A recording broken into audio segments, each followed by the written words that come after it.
I'm Karen, 33 years old. After college, I landed a job at a multinational company, which was a dream come true. The pay is good, but the job is tough, with frequent international trips. At 29, I started to feel a little anxious about life and relationships, so I went to a social event with a friend. That's where I met my husband, Mike.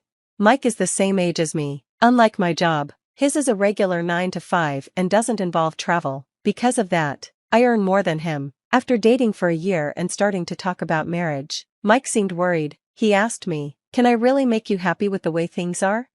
I knew he was referring to the fact that I earn more, but I reassured him, telling him that it didn't matter and that I loved him for who he was, not because of money. Eventually, Mike proposed, and we had a beautiful wedding. Despite my busy work life, I felt truly happy. Fast forward 2 years, and our married life was peaceful. We even started talking about having children soon. One day, I got home from work, but Mike wasn't there. His shoes were missing, and there were no messages or calls from him. I started to worry and called him. Mike answered and explained that he was working overtime because he'd been given a big project at work, which could lead to a promotion. He apologized for not letting me know earlier and mentioned that he'd likely be working late more often. I was happy for him, even though he hadn't mentioned working overtime before. Mike had always been a little insecure about earning less than me, so I thought a promotion might give him more confidence. I didn't mind his current salary, but with children in our future, more income would definitely help. Since that call, Mike started coming home late and even worked on his days off. Our time together began to decrease. When I came home from work, Mike wasn't there. Even on his rare days off, he still wasn't home. The loneliness was harder than I had expected. I wished he could come home early, and that we could spend a relaxing day together once in a while, but I didn't want to be a burden on him, especially when his promotion was at stake. So, I decided not to confront him about how I felt. Instead, I focused more on my own work to distract myself. I had an overseas business trip coming up, so I thought, I'll just work as hard as he does. Even if I came home early, he wouldn't be there anyway. As a result, I started working overtime more often too, but the longer we spent apart, the more my heart felt heavy. I couldn't bear it anymore. Knowing that it might be hard for him, I decided to share my feelings with him. When Mike came home one evening, I greeted him. "Welcome home, Mike. I have something I want to talk about." "Talk? Does it have to be today? I'm really tired," he replied, which caught me off guard. I hesitated for a moment but then continued, "I'm sorry, but it's something important." He sighed. "If you have something to say, say it quickly. I need to sleep early for work tomorrow." "Tomorrow is Saturday. Are you working on your day off again? Sometimes you should take it easy at home," I suggested gently. Suddenly, Mike snapped, "Enough already, you're nagging. I'm busy, don't you get it? Is it fun for you to bother me?" I was shocked. "That's not what I meant," I said quietly. "Please stop bothering me. Don't you realize how important this time is for me?" he shouted, his face angrier than I had ever seen. "I'm sorry," I whispered, feeling hurt and scared by his reaction. Mike just said he was going to bed and left the room, leaving me alone, trembling with fear. What just happened? I had never seen him like that before. I knew he was busy, but there was no reason for him to speak to me that way. My frustration grew, but I was too afraid to confront him anymore. We had always talked through things in the past, but now, I couldn't voice my true feelings. With my overseas trip approaching and my workload increasing, I tried to push these thoughts aside. One night, I ended up staying late at work again, and I rushed to the train station to catch the last train home. Unfortunately, the train I was waiting for was delayed. I thought, maybe Mike might have gotten home before me. Just in case, I decided to take a taxi. "Excuse me, can you take me to this address, please?" I gave the driver the address of our apartment, and we started moving. During the ride, I felt too tired to even look at my phone. I just stared blankly out the window, lost in thought. Suddenly, I yelled, "Stop, stop the car, please." I had seen something shocking outside the window. Across the pedestrian walkway, I spotted Mike walking with a woman I didn't recognize. "You've got to be kidding me," I thought. Mike had told me he was busy with work, so why was he here with another woman? My mind raced with questions. I wanted to believe it was a mistake, but everything, his clothes, his height, it all matched Mike. Then I saw something even worse. They were kissing right there in public, walking arm in arm. I felt my heart sink. Before I knew it, I had my phone out, recording everything as evidence of his betrayal. As I continued filming, the taxi driver asked. Ma'am? His voice brought me back to reality, and I quickly stopped recording. When I finally got home, Mike wasn't there. I called him right away, desperate to know the truth. The phone rang a few times, but he didn't answer. After several tries, he finally picked up. Stop calling me over and over. If I'm not answering, it means I can't talk right now, he said, sounding annoyed. I'm sorry, I replied, but I really need to ask you something. I'm working overtime right now, can we talk later? He responded, trying to brush me off. Overtime? You mean, you're not cheating, are you? There was a long pause on the other end of the line, then, in a voice filled with anger, he finally spoke. How can you say something like that to your husband, who's tired from work? Enough of this, he let out a frustrated sigh and hung up the phone. I'm not coming home tonight, Mike said abruptly, and then he hung up. His reaction confirmed what I feared, he was really cheating on me, but strangely, I didn't feel anger or sadness. Instead, I was just numb. So, he really is having an affair, I thought. We need to talk about this. Things can't go on like this. True to his word, Mike didn't come home that night. After that, when he did come home, we didn't talk. It felt like he was avoiding any real conversation. Soon enough, the day of my business trip arrived. This time, it was a 2-week trip overseas. On the morning I was leaving, I was unsure how to approach Mike, but surprisingly, he spoke first. Karen, you're leaving for a business trip today, right? Be careful, okay? I was caught off guard. Yes, thank you. He continued, 2 weeks is a long time. You go on these trips often, but I still can't get used to it. It feels lonely. Lonely? Does he really feel that way? I wondered. He added, things have been awkward between us lately. I want to clear up any misunderstandings. So let's have a nice dinner when you get back. I couldn't believe what I was hearing. Is he trying to cover up his cheating with this sweet talk? It was hard to trust his words, but for some reason, I wanted to believe him. Maybe my love for him hadn't completely disappeared, despite everything. His smile, which I hadn't seen in so long, made me question everything. Did I imagine what I saw the other day? I told him, let's have a proper talk when I get back, and then I left for my trip. My business finished earlier than expected, so I decided to return home early, hoping to surprise Mike. Instead of telling him, I thought I'd cook dinner and wait for him. That was the plan. I arrived back in New York around 11 a.m. and reached home around 1 p.m. It had been about a week since I last saw the apartment, but as soon as I opened the door, my body froze. What is that? I saw a pair of light pink pumps at the entrance, definitely not mine. My heart started racing. Then, I heard voices from the living room, Mike's voice, and a woman's voice. I tiptoed down the hallway and peeked into the living room. There they were, Mike and the woman I had seen him with before. They were both sitting around, drinking, dressed in their underwear. My heart sank. With a sweet voice, the woman said, Hey Mike, are you sure it's okay to invite me over? What if your wife finds out? Mike responded casually, Nah, it's fine. She's on a business trip overseas until the day after tomorrow. Really? That's perfect timing. It's my birthday, and your wife isn't even home, she laughed. Exactly, Mike replied. Thanks to this, I can spend time at home with you. Linda, you're staying over tonight, right? Mike asked, sounding relaxed. Oh, Mike, I love you. Thank you for the present. Linda, his mistress, replied. So, the woman's name was Linda. They were hugging each other, clearly drunk.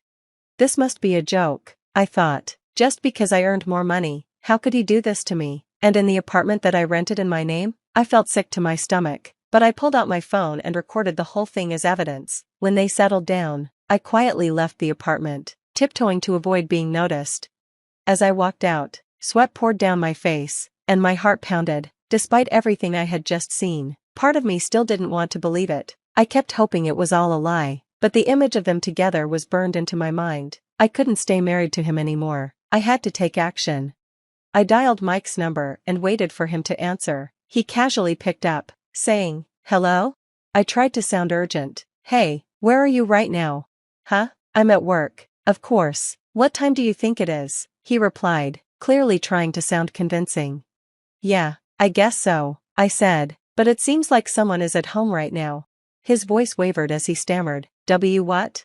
My trip ended early, and I came back home. When I got to the front door, I heard someone talking inside, I said, weaving a little deception to see how he'd react. Wait, You're standing outside the apartment right now? Mike asked nervously. Yes, I am, Mike. What should I do? Should I go inside and check? I hoped his response would lead to a proper discussion where we could resolve things, but my expectations were shattered when he suddenly shouted, "Could it be a burglar? Get out of there now. Leave immediately." In that moment, any love I had left for him disappeared. Rather than admit his affair or apologize, he chose to lie and continue hiding it, pathetically. "For now, just get somewhere safe," he insisted, and then hung up abruptly. I called the police next. "Hello, is this the police? I think there's a burglar in my house. I can hear unfamiliar voices inside," I said. 2 police officers arrived a few minutes later. I explained the situation to them, and we went up to the apartment together. One of the officers rang the doorbell. When the door opened, Mike stood there with wide eyes. "Why are the police here?" he asked, sounding confused. "Are you the resident of this house?" one of the officers asked. "Yes, I am," Mike replied. "We received a report from your wife that there might be a burglar inside," the officer explained. Mike, clearly nervous, stammered, "A burglar? No, there's no one here." At that moment, I stepped out from behind the door. Mike's face turned pale when he saw me. What are you doing here?" he muttered, his eyes darting around nervously. I apologized to the officers, saying it must have been a mistake, and they left. Inside, I glanced around the apartment, knowing the truth. I didn't see any sign of Mike's mistress. He must have rushed her out when I called earlier. Did he really think I didn't know about the affair? Boldly, he accused me. "Why did you call the police? That's so troublesome." "Well, it was you, Mike, who said there might be a burglar. And weren't you supposed to be at work? Why are you here?" I replied. Never mind, just look at this," I said, showing him the video I took of him and the woman. His face turned pale as he watched. "This isn't what it looks like, Karen, this is..." "You're seriously not going to make excuses now, are you?" I cut him off. He started to sweat, trying to find something to say, but no apology came out. I had enough. "Just stop it. It's painfully obvious you're a jerk who can't even apologize when caught cheating. How does it feel to lie, cheat, and get caught? You didn't think it would happen to you, huh?" "Wait, Karen, I get it. I'll apologize," he finally blurted out. "Your apologies mean nothing to me now. In fact, they're worth less than nothing. Even if you apologize, I'll never forgive you. I'm going to sue you for emotional distress, and that woman too. You both deserve to rot in hell," I spat out, my anger rising. I kicked Mike out of the house and locked the door. He made noise outside for a while, but when I ignored him, he eventually left. Later, I got a call from my in-laws, saying Mike had gone to their house, claiming he had nowhere else to go. I explained everything to them, and they were furious. They made him write and mail the divorce papers to me. Thanks to them, the divorce was finalized quickly. The day after the papers were accepted, my in-laws kicked Mike out of their home and cut ties with him. I sued Mike and the woman, whose name turned out to be Linda, for emotional distress. We demanded a lump sum payment. Linda was a receptionist at the same company as Mike, and once their affair became public knowledge, she quit the company. As for Mike, he's now dealing with the judgmental stares of his colleagues and somehow managing to continue working. I later found out that his so-called promotion was just a lie to cover up his affair. I felt so foolish for believing a man like that, but at least I made the decision to divorce him. From now on, I'm focusing all my energy on my career. I'm determined to achieve even higher positions and prove that marriage isn't the only path to happiness. I'm ready to create my own future, on my own terms. Hi, I'm Sophia, a 28-year-old new mother, navigating the beautiful yet challenging world of motherhood. The first days at home with my newborn son were a whirlwind of bliss and exhaustion.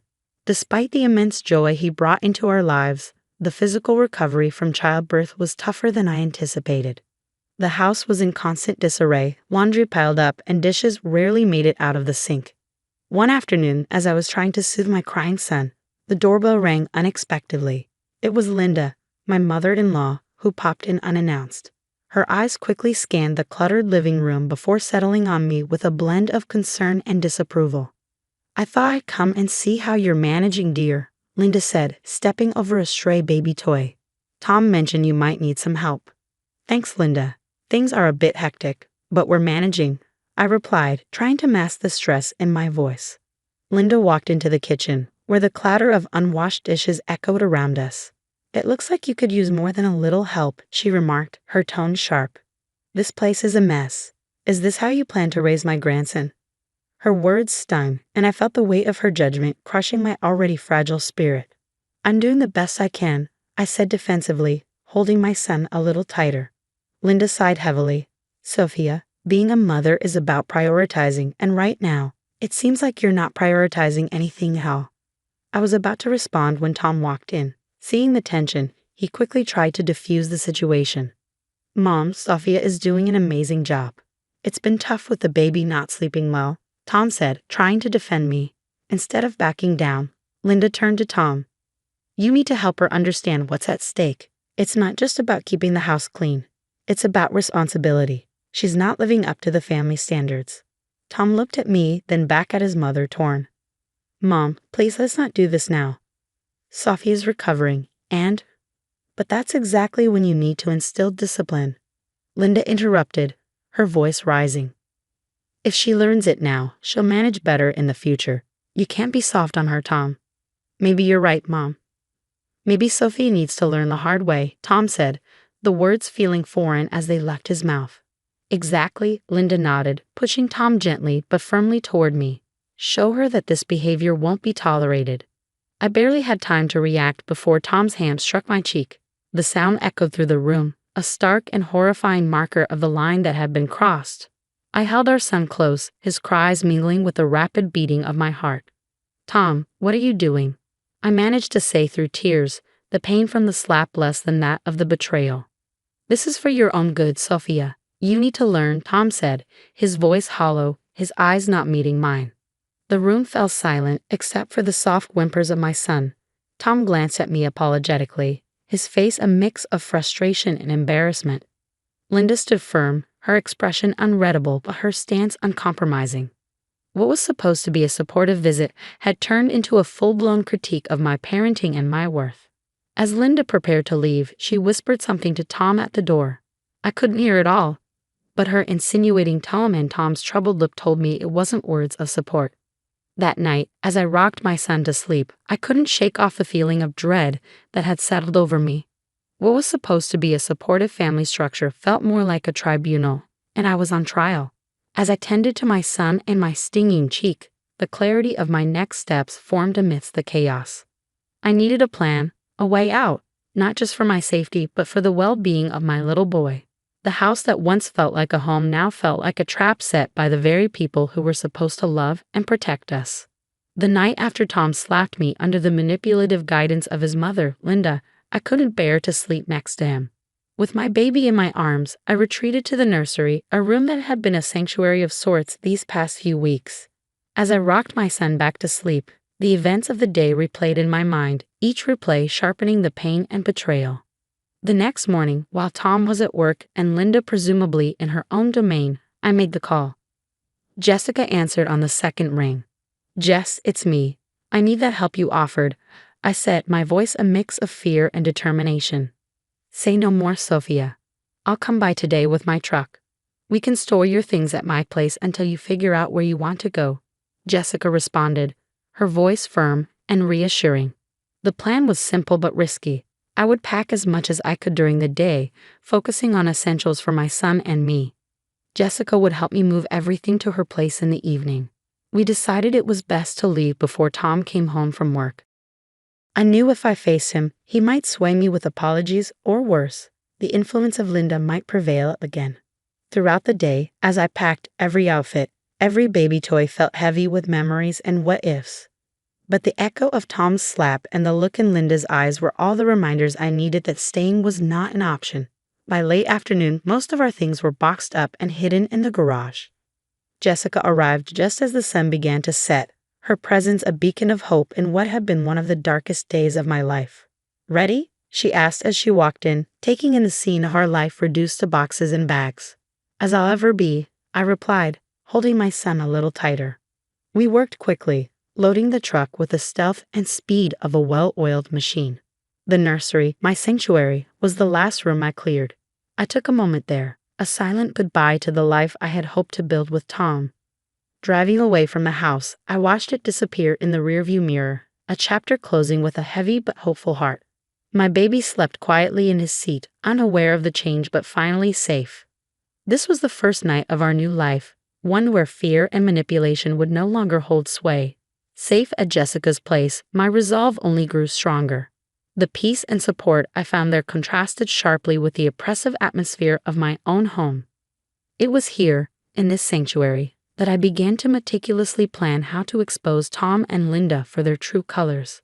The idea wasn't just to escape, but to ensure they couldn't twist the narrative to their advantage or ever do this to someone else. I started by reaching out to family and friends under the guise of catching up.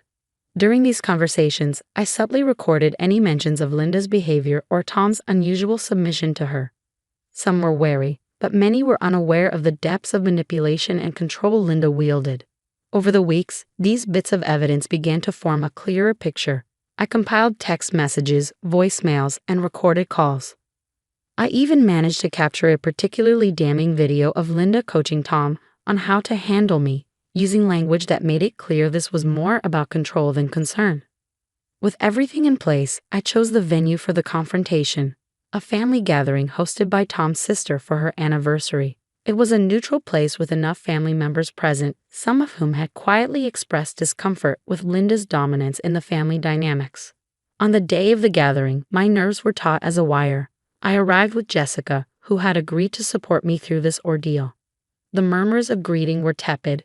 The tension around Tom and Linda's recent domestic issues had reached even the most distant relatives. After the initial pleasantries, I stood up, my hands trembling but my voice steady. "I have something important to share with all of you today," I began, every eye in the room locking on me. "It's about Tom and his mother, Linda, and how their actions have not only impacted me and my son, but the entire family." Tom, looking shocked and a bit scared, tried to interrupt. "Sophia, let's not do this here." But I pressed on, pulling out my phone. "This is not just a domestic issue," I said as I connected my phone to the Bluetooth speaker. The room fell silent as the recordings played. Linda's harsh directives, Tom's hesitant agreements, their planning to correct my behavior. The reactions varied from shock to disgust. Tom's aunt, who had always been fond of me, looked particularly betrayed. "Is this true, Linda? Were you forcing Tom to do these things?" she demanded. Linda's face was a mask of fury and panic as she tried to deflect. "These are just out of context." But Tom's cousin, a quiet observer until now, stood up. "No, they aren't. We've seen hints of this for years. We just never wanted to believe it." The confrontation turned the tide. Relatives began sharing their own observations and experiences, slowly painting the portrait of a woman who had manipulated her family under the guise of matriarchal concern. Tom sat there, pale and silent, finally seeing the web his mother had woven around him. As the family meeting turned into a heated debate about Linda's influence, I felt a weight lift off my shoulders. The truth was out, not just for me to see, but for everyone. After the storm of the family confrontation, the aftermath was a quiet, somber realization for everyone involved. Tom's family, long under Linda's sway, now saw her manipulations for what they truly were. The collective shock was palpable, the discomfort undeniable, as they all came to terms with how deeply Linda's influence had burrowed into their lives. For me, the decision to leave Tom was as painful as it was necessary. As the family gathering dispersed, the finality of my choice settled in. I gathered my son, who remained blissfully unaware of the turmoil around him, and with one last look at the family home, I stepped into the unknown. Tom watched us leave, a mixture of sorrow and resignation in his eyes. His voice, once so familiar, now seemed like a distant echo as he whispered a feeble goodbye. Linda, on the other hand, faced a harsher reality. The family she had controlled so tightly now turned their backs on her, each member grappling with their own betrayal and misplaced trust. The blame for breaking the family apart was placed firmly at her feet. Her attempts to regain control fell on deaf ears. The evidence and collective testimonies at the gathering had been too damning. In the weeks that followed, Tom tried to reach out, his messages a mix of apologies, pleas for understanding, and promises of change. But the memory of his hand raised against me, the echo of his mother's voice in his actions, were barriers too great to overcome. The trust was shattered, and with it the foundation of our marriage. I found refuge in a small apartment far from the neighborhood I once called home, a place where no one knew my story. Jessica remained my steadfast supporter, helping me navigate this new phase of life. My days were filled with the simple routines of caring for my son and rebuilding a world safe from the shadows of the past. The healing process was slow and often painful. There were days when the weight of everything that had happened felt overwhelming, but the freedom to make choices without fear of manipulation or abuse was a powerful motivator. I attended therapy, joined support groups for single mothers, and gradually, the fragments of my old self began to knit back together into someone stronger, more resilient. My son's laughter became my anchor, his milestones a series of light points guiding me forward. As he grew, so did my confidence in our future, one I was now crafting on my terms. Months turned into a year, and one evening, as I put my son to bed in our cozy living room filled with drawings and toys, I reflected on the journey. The pain of the past was still a shadow, but it was a shadow dwarfed by the light of new beginnings. The support of friends and the unconditional love of my son had woven a safety net strong enough to catch me on the days I faltered. Sitting down with a cup of tea, I finally felt ready to share my story. I started a blog, a space to speak about my experiences, to connect with others who might be facing their own battles against manipulation and abuse. Each post was a step further away from the victim I had been and a step closer to the advocate I was becoming. As our story of resilience and courage concludes, I want to pose a thought-provoking question to all of you. Do you believe it's possible to fully break free from manipulative family dynamics, or do the shadows of such relationships linger in our lives forever? Share your thoughts and experiences in the comments. Hi there, I'm Sarah Thompson, a 28-year-old doctoral candidate in biochemistry at Westfield University. Right now, I'm burning the midnight oil in my tiny apartment, surrounded by stacks of research papers and empty coffee cups. My laptop screen glows with the latest version of my thesis, the culmination of years of blood, sweat, and tears. Growing up in a blue-collar family, I never imagined I'd be here, on the verge of earning my FET. But here I am. My phone buzzes, breaking my focus. It's my sister, Emma. "Hey sis, how's the genius doing?" she asks. I roll my eyes. "Hey Em, just drowning in work as usual." "What's up?" "Oh, just checking in. Tom and I were wondering if you're coming to dinner this Sunday." Sunday dinners with Emma and her husband Tom. They got married 2 years ago, and let's just say family gatherings have been interesting since then. "I don't know, Em. My defense is coming up, and I've got to." "Come on, Sarah. You can't work all the time. Besides, Tom's been asking about your research. He finds it fascinating." I bite my lip, torn between family obligations and my work. All right, I'll be there." After hanging up, I turn back to my laptop, trying to regain my concentration. But my mind keeps wandering to the upcoming defense. Years of hard work, sleepless nights, and sacrifices, all coming down to one presentation. The pressure is overwhelming. A knock at my door startles me. It's Dr. Rachel Chen, my advisor and mentor. "Sarah, you look like you haven't slept in days. Everything okay?" I sigh, running a hand through my messy hair. "Just nervous about the defense, Dr. Chen. What if I mess up? What if the committee tears my research apart?" Dr. Chen gives me a reassuring smile. "Sarah, you're one of the brightest students I've ever had. Your work is groundbreaking. You've got this." Her words boost my confidence, but a nagging doubt remains. As if reading my mind, Dr. Chen adds, "Don't let Marcus get in your head. He's just jealous of your success." Marcus Sloan, my academic rival. The guy has been trying to one-up me since day one, but I won't let him throw me off my game. "Thanks, Dr. Chen. I appreciate your support." As she leaves, I turn back to my work with renewed determination. The path to this PhD hasn't been easy, juggling studies, a part-time job to make ends meet, and family expectations. But I'm so close now, I can almost taste it. I glance at the photo on my desk. Me and Emma as kids, big smiles on our faces. Things were simpler then. Now there's always this undercurrent of tension between us. I shake off the thought and refocus on my thesis. No time for family drama now. I got a PhD to earn. The big day finally arrives. I stand in front of the mirror, adjusting my blazer and taking deep breaths. This is it, my PhD defense, years of work culminating in this moment. As I set up my laptop in the presentation room, Dr. Chen gives me an encouraging nod. The committee members file in, their faces unreadable. I take a deep breath and begin. "Good morning. Today, I'll be presenting my thesis on. Suddenly, my slides freeze. Frowning, I click frantically, but nothing happens. Sweat beads on my forehead as I fumble with the computer. I'm so sorry, just give me a moment. After what feels like an eternity, I manage to restart the presentation. But as I continue, my anxiety grows. Something feels off, slides are missing, data points don't match my notes. What is going on? By the time I finish, I'm a nervous wreck. The committee looks confused and unimpressed as they file out. Dr. Chin approaches me, concern etched on her face. Sarah, what happened? I shake my head, fighting back tears. I don't know. Everything was fine last night. Back in my apartment, I frantically search my laptop. A cold dread washes over me as I realize my thesis files are gone, completely wiped. Even my backups are corrupted. As panic sets in, a memory surfaces, last Sunday's dinner at Emma and Tom's place. A PhD, huh? Emma had said, her voice oddly bitter. Must be nice to be the golden child. I brushed it off then, but now, and Tom, he'd been so interested in my work lately, always asking to see my laptop. Just curious, he'd said, with that charming smile of his. No, it couldn't be. They wouldn't?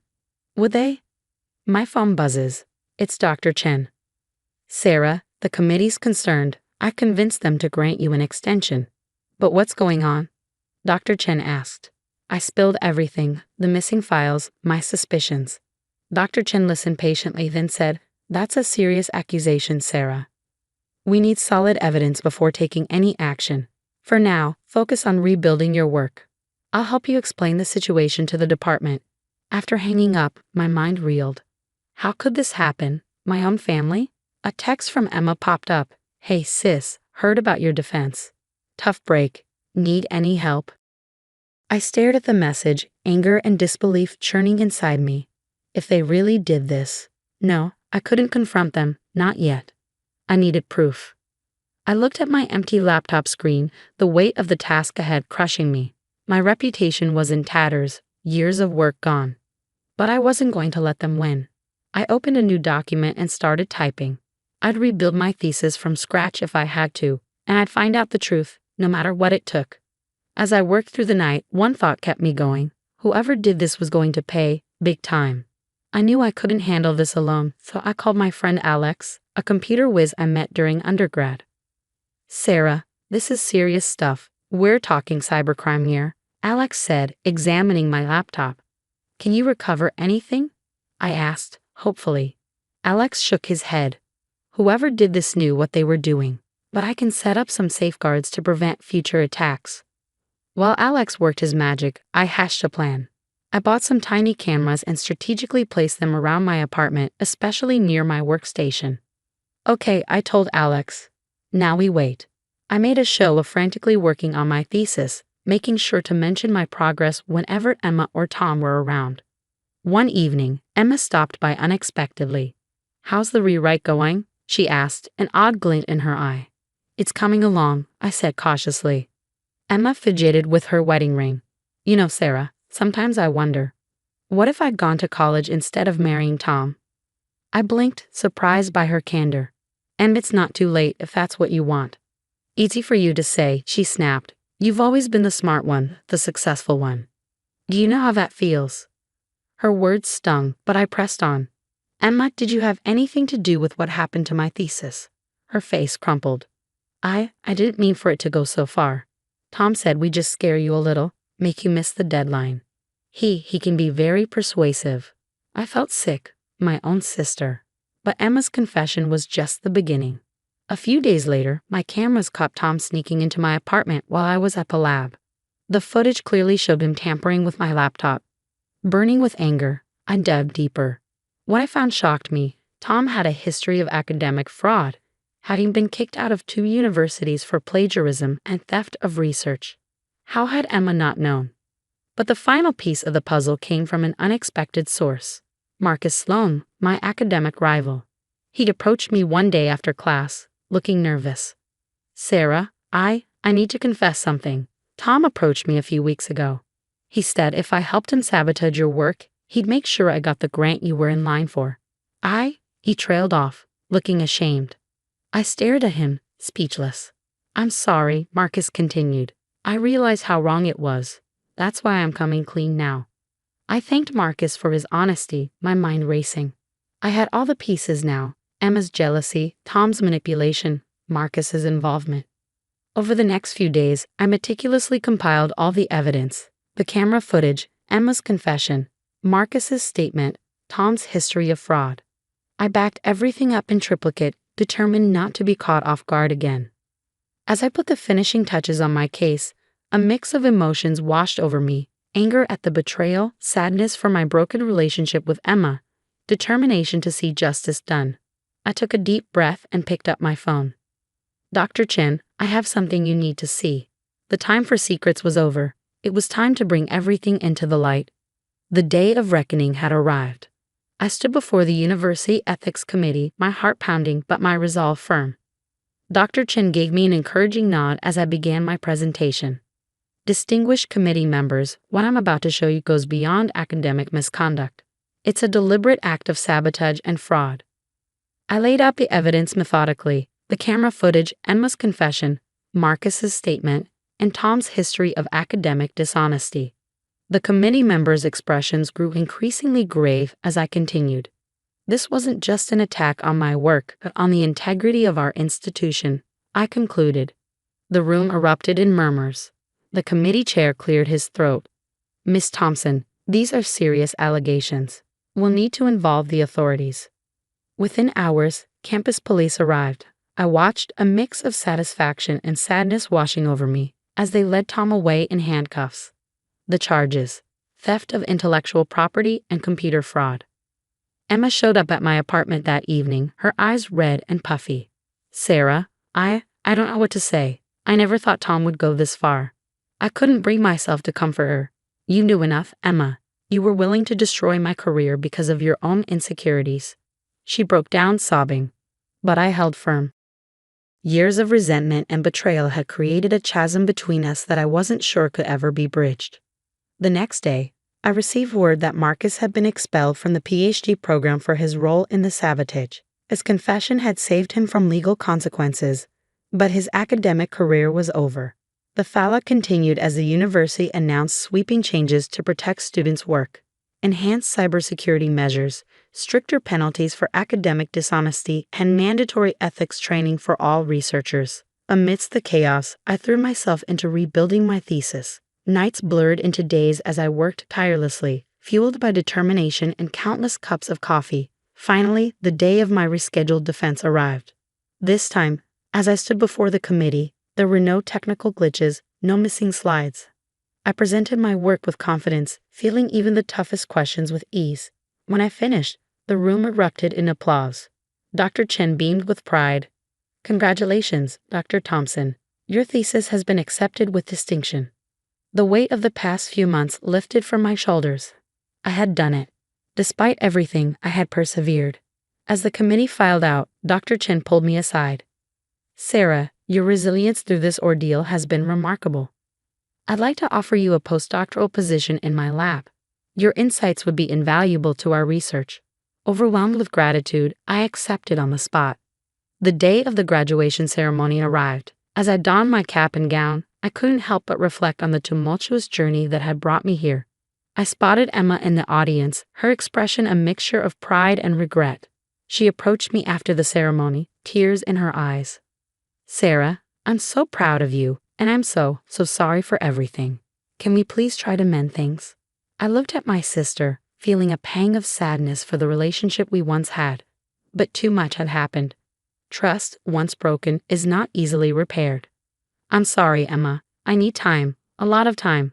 I can't just forget what happened. She nodded, understanding but clearly heartbroken. As she walked away, I felt a chapter of my life closing. Dr. Chen approached, breaking me from my thoughts. Ready to celebrate, Dr. Thompson. I smiled, pushing aside the lingering sadness. Absolutely. As we headed to the reception, I felt a sense of triumph. I had faced betrayal, sabotage, and seemingly insurmountable odds, but I had emerged stronger, wiser, and with my goals achieved. This wasn't just a graduation. It was a victory over those who tried to hold me back, over the obstacles thrown in my path, and over my own self-doubts.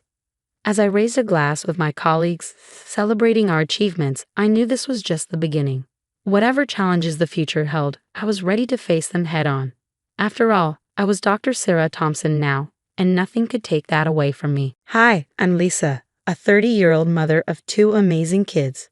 Before I dive into my story, please don't forget to like and subscribe to follow along with more tales from my life. Now, let's get into the heart of it.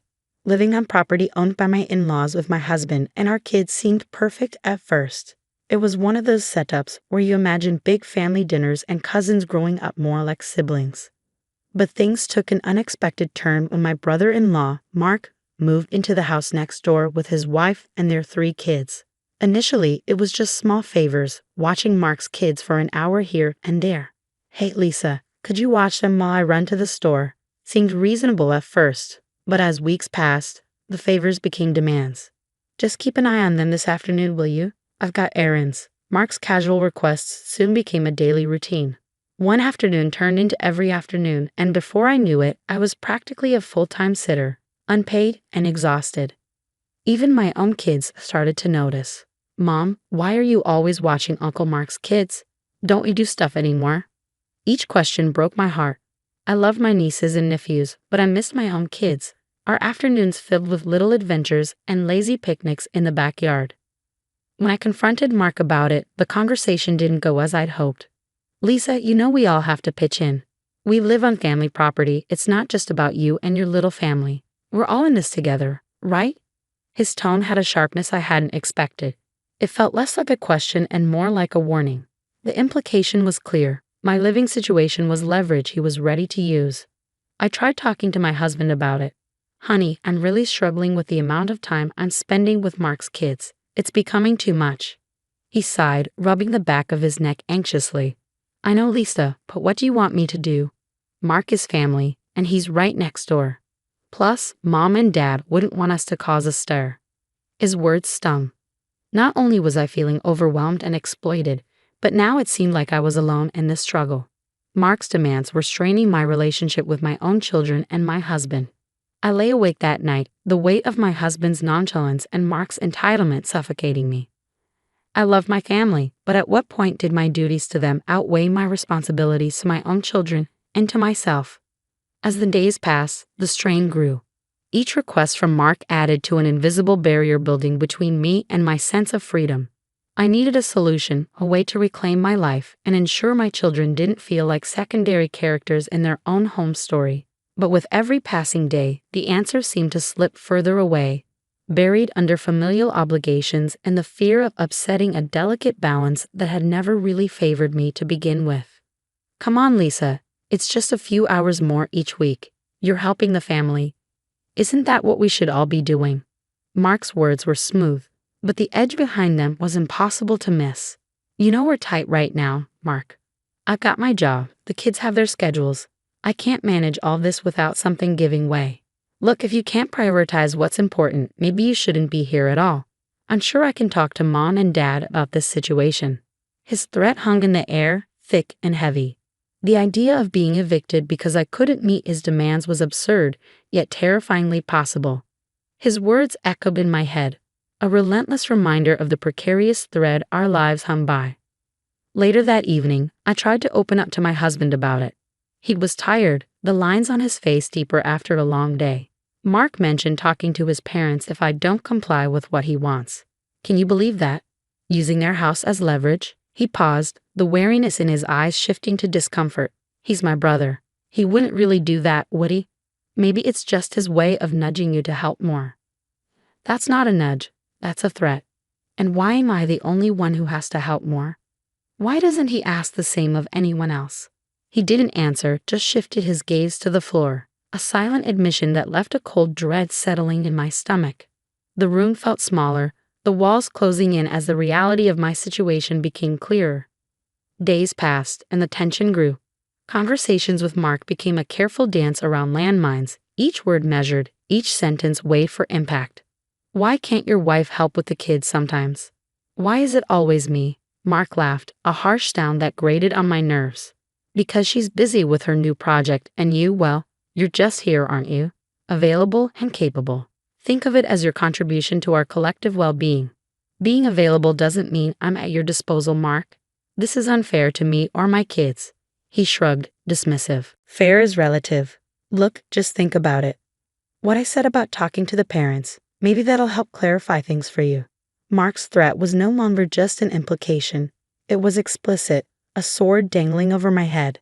And with my husband's passive stance, the fight felt singularly mine to wage. That night, as I tucked my kids into bed, their innocent chatter about school and friends was a stark contrast to the weight of my adult burdens. I knew I had to find a solution. The idea of losing our home loomed large, but losing myself to Mark's demands was a cost too great. I needed a plan, something to shift the balance to give me back some control. But in the dead of night, with only the soft breathing of my children as company, solutions seemed as distant as the stars outside their window. As I stood in our cramped living room, the air charged with tension, Mark's voice cut through the silence like a knife. You do realize you're living under my parents' roof because of my goodwill, right? Think about where you'd be without that. His words stung, the implication clear and sharp. He was marking his territory, and in his eyes, I was nothing more than a tenant on borrowed time. Your goodwill, Mark. We're family. It's supposed to be about support, not hanging debts over each other's heads. Mark sneered, his eyes cold. Support? I'm supporting the whole family by letting you stay here. And how do you repay me? By complaining and shirking your responsibilities. The word responsibilities echoed mockingly. I felt a surge of anger, fed up with being treated like a pawn in his control game. Taking care of your children is not my responsibility, and using this house as leverage is low, even for you. He stepped closer, his voice lowering into a threatening whisper. Think very carefully about your next steps, Lisa. This isn't just about you and me, it's about where your kids will grow up. The threat hung heavy between us. After he left, I sat down, my mind racing. The fear of eviction was real, but so was my resolve not to let Mark manipulate me any further. I picked up my phone, hesitating only a moment before dialing my friend Jenny's number. Jenny, I need some advice, some serious advice. Jenny's voice was a lifeline. What's going on, Lisa? I poured out everything from Mark's threats to the crushing weight of dependency. I can't live like this, always waiting for the other shoe to drop. I need a way out. You're smart and talented, Lisa. Have you thought about looking for a job? Something that could get you out of there? The idea sparked a sliver of hope. I thought about it, but I haven't taken any steps yet. I guess I was hoping things would get better. Hope's important, but it won't change your situation. You need a plan. Start job hunting seriously. Maybe look into some remote work that you can do while the kids are at school. Motivated by Jenny's encouragement, I spent the next few days scouring job listings and updating my resume. I found several promising leads, jobs that could indeed pave the way to financial independence and, more importantly, freedom from Mark's control. Each application I sent out felt like a small victory, a step toward reclaiming my life. The fear of upheaval lingered, but the more I acted, the more empowered I felt. I wasn't just fighting for my autonomy. I was fighting for my family's future, and with each step, the path ahead became a little clearer, the shadows cast by Mark's threats a little less daunting. Armed with a notebook hidden in the kitchen drawer, I began documenting every interaction with Mark, every command he issued, every threat he muttered. It was meticulous, sometimes draining work, but each entry was a step toward my liberation. One sunny afternoon, while the kids played in the yard, I approached Sarah, Mark's usually quiet sister-in-law. Sarah, have you ever felt overwhelmed by Mark's expectations? I ventured cautiously. Sarah paused, glancing around before leaning closer. Overwhelmed? More like drowning. It's always do this, do that. I sometimes wonder if he thinks we're his staff, not his family. I nodded, feeling a spark of alliance. I'm trying to do something about it, Sarah. I'm documenting everything. If we ever need to stand up to him, really stand up, we'll need proof. Sarah's eyes widened slightly, then she nodded. Count me in. It's high time someone did something. What do you need me to do? Just keep track of anything he says, or does that feels off? Write it down, and we can compile it. With Sarah's support, I felt a renewed vigor. Our clandestine conversations became regular snippets of solidarity that bolstered my courage. Encouraged, I reached out to other relatives, subtly, I began weaving a network of the overlooked and underappreciated within our family. We shared stories, documented grievances, and a quiet rebellion started to form right under Mark's nose. Meanwhile, I intensified my job search. Late at night, after the kids were asleep, I scoured job boards and sent out applications. The breakthrough came unexpectedly, a call for an interview for a remote position that fit my skills and schedule perfectly. Thank you for considering my application. I'm very excited about the opportunity to contribute, I said during the interview, my voice steady despite the butterflies in my stomach. The interviewer's response was encouraging. We're impressed with your resume, Lisa. We think you'd be a great fit. When the job offer arrived via email, it felt like a lifeline thrown across stormy seas. The salary was more than enough to consider a move. I printed the offer, the paper tangible proof of a potential new beginning. That night, I laid the offer on the kitchen table, tracing the words with my fingers, allowing myself to imagine a life free from Mark's shadow.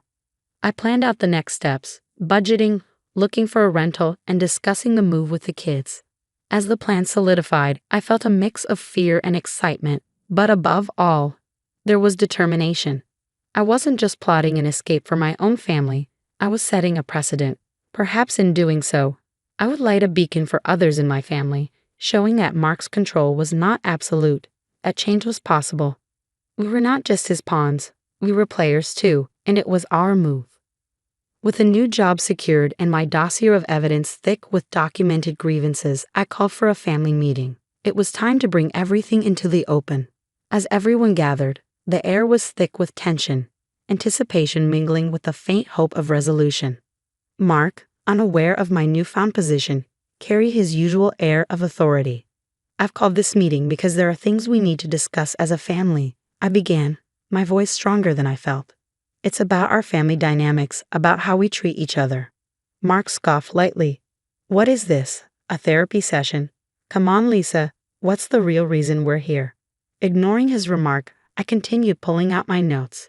It's about fairness, respect, and boundaries, things that have been sorely lacking.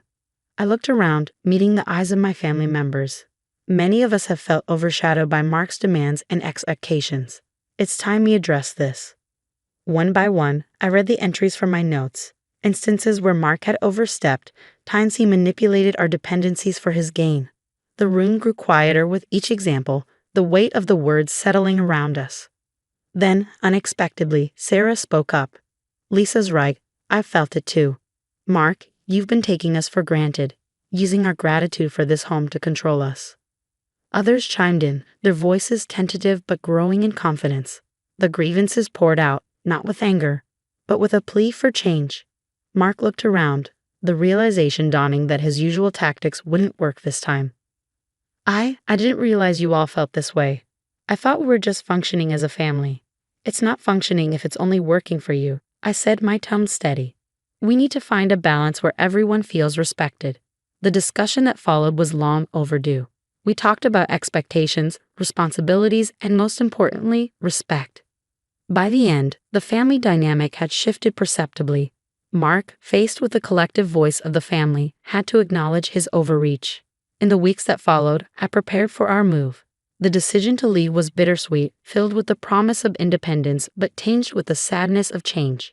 We found a small house, not far, but far enough to start anew. On moving day, as I looked back at the house that had been both a haven and a prison, I felt a surge of relief. Mark was there too, quieter, his usual bravado dimmed by the family's stand. We're starting over, Mark, I said, not unkindly. Maybe now you'll rethink how you treat people. He nodded, the gesture small but significant. As we drove away, the weight of years seemed to lift. We were moving towards something new, something ours. And back at the old house, a family was learning to rebuild not just their relationships, but their understanding of each other.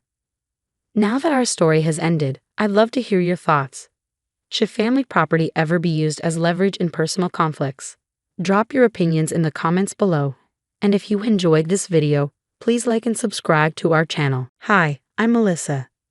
Before I dive into this crazy story, make sure to hit that like button and subscribe. Trust me, you won't want to miss this wild ride. So here's a bit about me. I'm a 38-year-old single mom, working hard as a paralegal to give my daughter, Allison, the best life possible. It's been just the two of us since my ex, Jack, decided that fatherhood wasn't for him when Allison was 5. Fast forward to now. Allison's 17 and the light of my life. She's smart, kind, and beautiful inside and out.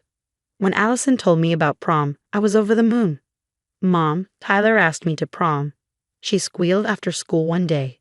I hugged her tight and said, "That's amazing, sweetie. We need to find you the perfect dress." Little did I know, that dress would cause more drama than I ever imagined. You see, there's a catch to our little family. My ex-mother-in-law, Barbara, and my ex-sister-in-law, Karen, are still in our lives. Don't ask me why. It's complicated. Let's just say they're about as pleasant as a root canal without anesthesia. When Allison mentioned prom at our monthly family dinner, you should have seen their faces. Barbara pursed her lips. Prom? Isn't that a bit frivolous? Karen chimed in, yeah, shouldn't you be focusing on college applications? I bit my tongue, but Allison, bless her heart, stood her ground. I can do both, Aunt Karen. I'm excited about prom. The tension was thicker than Barbara's infamous meatloaf. Later, while dress shopping, Allison found this gorgeous blue gown that made her eyes sparkle. Mom, it's perfect, she gushed. I checked the price tag and winced. It was steep. But seeing Allison's face, I knew it was worth it. You're going to be the belle of the ball, sweetie, I said, swiping my credit card. When we showed Barbara and Karen the dress, their reactions were interesting. Barbara sniffed. It's a bit revealing, don't you think? Karen added, and that color. It's not really your best, Allison. I saw Allison's face fall and felt my blood boil. I think she looks beautiful, I said firmly. Over the next few weeks, Allison was all about prom prep. She and her friends were constantly chatting about corsages, limos, and after parties. But every time Barbara or Karen were around, they'd make these little digs. You're not wearing heels, are you? You'll tower over poor Tyler, Karen would say. Or Barbara would chime in with, I hope you're not planning on staying out too late. It's not ladylike. I tried to shield Allison from their negativity, but I could see it was getting to her. The night before prom, Allison was a bundle of nerves and excitement. We were doing last-minute prep. Nails, hair, the works. Mom, what if something goes wrong? Allison fretted. I squeezed her hand. Nothing's going to go wrong. Tomorrow's going to be perfect. As I hung up Allison's dress, making sure it was wrinkle-free for tomorrow, I had no idea of the storm that was about to hit. Sometimes the people you think you can trust are the ones you should watch out for the most. I had to run to the store for some last-minute items. Hairspray, bobby pins, you know the drill. Barbara and Karen offered to come over and help Allison with some final preparations. That's so nice of you, I said, surprised by their sudden enthusiasm. As I left, I saw them heading upstairs with Allison. I should have trusted my gut feeling that something was off, but I pushed it aside, wanting to believe they were finally coming around. Little did I know, that decision would lead to a night I'd never forget, and not in a good way. I rushed back from the store, excited to surprise Allison with her favorite snacks for our prom prep night. As I pulled into the driveway, I noticed Barbara and Karen's cars were still there. Weird, I thought they'd be gone by now. I quietly entered the house, hearing hushed voices, and was that the sound of scissors? My heart started racing as I crept up the stairs. Nothing could have prepared me for what I saw when I pushed open Allison's bedroom door. There, in the middle of the room, stood Barbara and Karen, scissors in hand, surrounded by blue fabric scraps. My daughter's beautiful prom dress lay in ruins on the bed. What the hell are you doing? I screamed, dropping the shopping bags. Barbara and Karen whirled around, faces pale. Melissa, we were just... Karen stammered. Just what? Destroying my daughter's dress? Have you lost your minds? I was shaking with rage. Barbara stepped forward, chin raised defiantly. We're doing what's best for Allison. That dress was inappropriate. Inappropriate? It's a prom dress, not a stripper outfit. I couldn't believe what I was hearing. Karen chimed in. We were just trying to protect her reputation. You wouldn't understand. Suddenly, memories flooded back. The snide comments about my parenting, the accidental spills on Allison's favorite clothes, the times they'd conveniently forgotten to pick her up from school. It all made sense now. You've always been jealous, I realized aloud. You can't stand to see Allison happy. Barbara scoffed. Don't be ridiculous. We love Allison. Love? This isn't love. This is control and manipulation. I shot back. Just then, I heard a gasp from the doorway. Allison stood there, eyes wide with horror as she took in the scene. My dress, she whispered, tears welling up. I rushed to her side, pulling her into a hug. Oh, sweetie, I'm so sorry. Allison broke down, sobbing. Why would they do this? Grandma, Aunt Karen, how could you? Barbara had the audacity to look offended. We were trying to help, dear. That dress was much too revealing. Get out, I growled, my voice low and dangerous. Get out of my house right now. Karen tried to protest, but we were just. Out, I roared, pointing to the door. As they scurried out, I turned my attention back to Allison, who was still crying. What am I going to do, Mom? Prom's tomorrow, and my dress is ruined. I held her tight, my mind racing. How was I going to fix this? The dress shops would all be closed by now. We'll figure something out, sweetie, I promise, I said, trying to sound more confident than I felt. As I comforted my heartbroken daughter, I knew one thing for certain. Barbara and Karen weren't going to get away with this. They'd finally gone too far, and it was time they faced the consequences of their actions. But first things first, I had a prom dress to magically produce in less than 24 hours. Talk about a mother's worst nightmare. As Allison finally drifted off to sleep, exhausted from crying, I sat at the kitchen table, my mind racing. This wasn't just about a ruined dress anymore. It was about years of manipulation and cruelty. I picked up my phone and dialed Jack, my ex. We need to talk. It's about Allison. 30 minutes later, Jack was at my door, looking concerned. What's going on, Melissa? I filled him in on everything, and his face grew darker with each word. I can't believe my own mother and sister would do this, he said, shaking his head. Believe it. And it's not just this. Remember when Allison didn't get invited to Karen's kids' birthday parties? Or when Barbara accidentally spilled wine on her graduation dress? Jack's eyes widened. You think those were intentional? I know they were, and we're going to prove it. We spent the next few hours calling friends and family, piecing together a pattern of Barbara and Karen's behavior. The stories came pouring in. My friend Lisa chimed in. Remember when Barbara told everyone Allison cheated on that math test? I knew that wasn't true. Jack's cousin Tom added. Karen once told me Allison was spreading rumors about my daughter. I should have known better than to believe her. By morning, we had a list of incidents spanning years. It was time to call in the big guns. I reached out to my old college roommate Sarah, who was now a hotshot lawyer. Sarah, I need your help. We met at a cafe where I laid out everything we'd uncovered. Sarah whistled low. This is some serious stuff, Melissa. We're talking harassment, defamation, maybe even destruction of property with the dress incident. What can we do? I asked. Well, legally we could pursue charges, but given its family, there might be a better way to handle this. That's when the idea hit me. The annual family reunion was coming up in 2 weeks. Everyone would be there. Sarah, what if we expose them in front of the whole family? A slow smile spread across Sarah's face. Now that's an idea I can get behind. Let's plan this out. Over the next few days, while helping Allison prepare for prom, thank God for 24-hour tailors and my emergency credit card, we put our plan into motion. We gathered photos, screenshots of texts, and even security camera footage from my house showing Barbara and Karen with the destroyed dress. Jack reached out to extended family members, subtly ensuring everyone would attend the reunion. Lisa helped us create a slideshow of evidence, while Tom offered to be our tech guy at the reunion. We need to make sure they can't wiggle out of this, I said during one of our planning sessions. Sarah nodded. I've drafted a statement detailing their actions. We'll distribute it to everyone after the presentation. As the day approached, I felt a mix of nervousness and determination. Barbara and Karen had no idea what was coming. The night before the reunion, Allison asked, Mom, are you sure about this? It seems intense. I hugged her tight. Sweetie, sometimes you have to stand up to bullies, even when they're family, especially when they're family. When they're family. Jack chimed in, your mom's right, kiddo. What they did to you is not okay, and it's time everyone knew the truth. Allison nodded slowly. Okay, I trust you guys. As I laid out my outfit for the reunion, I took a deep breath. Tomorrow, everything would change. Barbara and Karen thought they could manipulate and hurt us without consequences. They were about to learn just how wrong they were. Ready for tomorrow? Jack asked as he was leaving. I nodded, a determined glint in my eye. More than ready. It's time to end this once and for all. Let the showdown begin. The day of the family reunion arrived and my stomach was in knots. Allison, Jack, and I arrived early to set up our little presentation with Tom's help.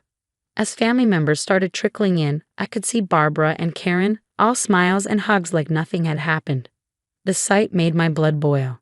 Once everyone had arrived, I stood up and cleared my throat. Everyone, if I could have your attention, please. There's something important we need to discuss. Barbara looked confused. Melissa, dear, what's this about? I took a deep breath. It's about the years of manipulation, lies, and cruelty that you and Karen have inflicted on Allison and our family. The room went dead silent. Tom hit the lights, and our slideshow began. Last week, Barbara and Karen destroyed Allison's prom dress. I said as the security footage played. Gasps filled the room. We went through incident after incident, the birthday party snubs, the ruined clothes, the vicious rumors. With each revelation, I could see the shock and disgust growing on everyone's faces. Karen jumped up. This is ridiculous. We've never done anything to hurt Allison. But her protest fell flat as more family members started speaking up. Cousin Rachel chimed in. So that's why you told me Allison couldn't make it to my wedding. You said she was sick. Uncle Steve added. And the time you said Allison was talking bad about my son. That was a lie too.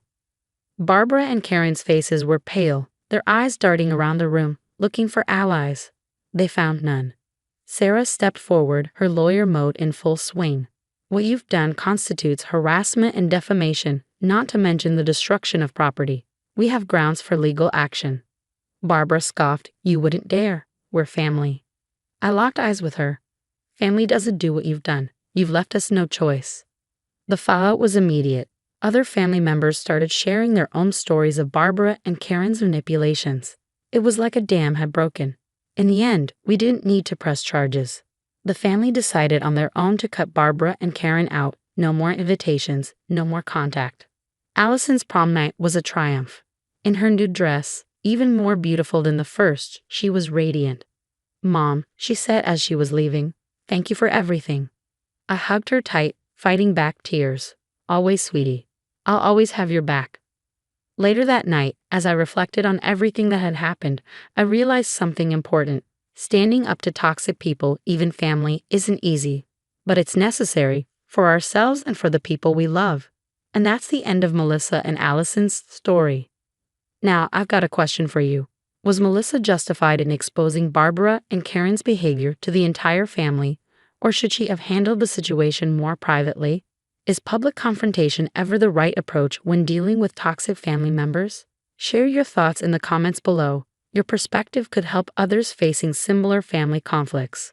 If this story resonated with you and you want to hear more like it, hit that like button and subscribe to our channel. Your support helps us bring more of these real-life dramas to light. Thanks for watching, and we'll see you in the next video. Hey everyone, I'm Olivia Sanders. Where do I even begin? I'm 28, killing it in my marketing career, and thought I had my family drama under control. That all changed with my little sister Emma's wedding. I was helping her plan this perfect day, doing my best to ignore the looming presence of our dad, Robert. Ever since the divorce, he's been a mess, drowning in booze and bad decisions, the worst of which is his new girlfriend, Veronica. She gave me bad vibes from the start. Liv, do you think Dad will actually show up sober? Emma asked one day while we were picking out floral arrangements. I hope so, Em. For your sake, I really do. But hope wasn't enough. As the big day got closer, I found myself playing referee more than maid of honor. My boyfriend, Marcus, was a saint through it all. Babe, he can't control everything, he said. I know, but if Dad ruins this for Emma, I'll never forgive him. I had no idea how much worse it would get. A week before the wedding, I met up with my best friend Zoe for coffee. She's always been the voice of reason. Spill it, Liv. What's really bugging you about Veronica? Zoe asked, giving me a knowing look over her latte. I leaned in, lowering my voice. There's something off about her, Zoe. The way she latched onto Dad so quickly, how she's always whispering in his ear. And get this, I overheard her on the phone talking about some big score coming up. Zoe's eyes widened. You think she's conning him? I don't know, but I'm going to find out. That determination led me down a rabbit hole. late nights scrolling through social media, discreet calls to Dad's old friends. I was piecing together a puzzle I wasn't sure I wanted to solve. The day before the wedding, Emma and I were at the venue when Dad and Veronica showed up unannounced. "Daddy," Emma squealed, running to hug him. I stayed back, watching as Veronica's eyes darted around, calculating. "My little girl, all grown up," Dad slurred, and my heart sank. He was already buzzed. "Robert, darling, let's check out the bar," Veronica cooed, shooting me a smug look as they walked away. Emma turned to me, her eyes glistening. "Liv." I cut her off with a hug. "Don't worry, sis. Tomorrow's about you and Jake. Nothing's going to ruin it." If only I had known how wrong I was. They call it the calm before the storm. While our storm was brewing and it was about to hit like a Category 5 hurricane, standing there, holding my baby sister, I made a silent vow. Come hell or high water, I was going to protect her happiness. Little did I know, I'd end up fighting for so much more than just a perfect wedding day. The ceremony was beautiful. Emma looked radiant, and for a moment, all our family drama faded into the background. As I stood beside her, watching her exchange vows with Jake, I felt a glimmer of hope. Maybe, just maybe, we could have one perfect day.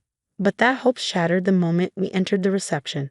I spotted Dad at the bar, already 3 sheets to the wind, with Veronica clinging to him like a leech. "You okay?" Marcus whispered, squeezing my hand. "I've got to keep it together for Emma," I muttered, forcing a smile. As the night wore on, the tension in the room became unbearable. Dad's laughter grew louder, his movements more erratic. Veronica's eyes were scanning the room, a strange gleam in them that made my skin crawl. "Liv, Dad's making a scene," Emma whispered to me, her voice filled with worry. "I'm on it," I assured her, marching over to where Dad was attempting a sloppy Macarena. "Dad, let's get some fresh air," I suggested, trying to stay calm. "Nonsense. I'm celebrating my baby girl's big day," he slurred, stumbling as he twirled. Veronica materialized at his side, her grip on his arm tight. "Leave him alone, he's having fun." "This isn't about fun, it's about respecting Emma's day," I said, struggling to keep my voice steady. Veronica's eyes narrowed. "You think you're so perfect, don't you? Always trying to control everything." The argument escalated fast. We moved to a quieter corner, but our voices grew louder with each exchange. "You don't know anything about our family," I spat. "I know your daddy prefers my company to yours," she sneered. Something in me snapped. "Is that before or after you drained him of his money?" Veronica's face twisted with rage, and in a flash, she lunged at me, grabbing a knife from a nearby dessert table. Everything slowed down. I saw the blade glint under the reception lights, heard the screams, felt my heart race. All I could think was, I ruined Emma's wedding. Then Marcus tackled Veronica, sending the knife clattering to the floor. Chaos erupted, guests scattered, chairs overturned. Through the mayhem, I saw Emma's horrified face, Jake holding her back. Security rushed in, restraining Veronica as she screamed obscenities. As the police led Veronica away in handcuffs, I caught a glimpse of Dad, looking lost and broken. In that moment, I knew things would never be the same. The days after the wedding were a blur of police reports and sleepless nights. Every sound made me jump, the image of that knife flashing through my mind. "You're safe now, Liv," Marcus whispered, holding me close when the nightmares hit, but safety felt like a foreign concept. My own father's girlfriend had tried to stab me at my sister's wedding. How do you even come back from that? Emma was a wreck. When I visited her a week after the incident, she could barely look at me. All those months of planning, and for what? "My wedding will always be remembered as the day someone tried to kill my sister," she said, her voice thick with pain. I'm so sorry. I never meant. I know it's not your fault," she cut me off, her voice hollow. "But I can't help feeling like our family is cursed or something." Dad, on the other hand, was living in a world of denial. He called constantly, leaving voicemails that made my blood boil. "Olivia, sweetie, let's not blow this out of proportion. Veronica was just upset. She didn't mean any harm." The final straw came when he showed up at my apartment, reeking of booze. "Dad, you need to leave. Now." "But Pumpkin, we're family. We need to stick together." I felt something harden inside me. "No, Dad. We're done. I can't do this anymore." The hurt in his eyes almost made me waver, almost. But as I closed the door on him, I knew it was the right decision. Zoe, ever the investigator, started digging into Veronica's past. What we uncovered was shocking. "Liv, look at this," she said one night, spreading out papers across my coffee table. "Veronica's got a record, assault, fraud, you name it." I scanned the documents, feeling sick. How did Dad not know about this? Zoe hesitated. "That's the thing. I think he did." The revelation hit me like a ton of bricks. We found evidence of joint bank accounts and suspicious transfers. Dad wasn't just a victim, he was an accomplice. Telling Emma was one of the hardest things I've ever done. We sat in her kitchen, the wedding gifts still unopened in the corner. "I can't believe it," she whispered, tears streaming down her face. "How could he do this to us?" "I don't know him anymore," I said quietly, "but we need to protect ourselves now."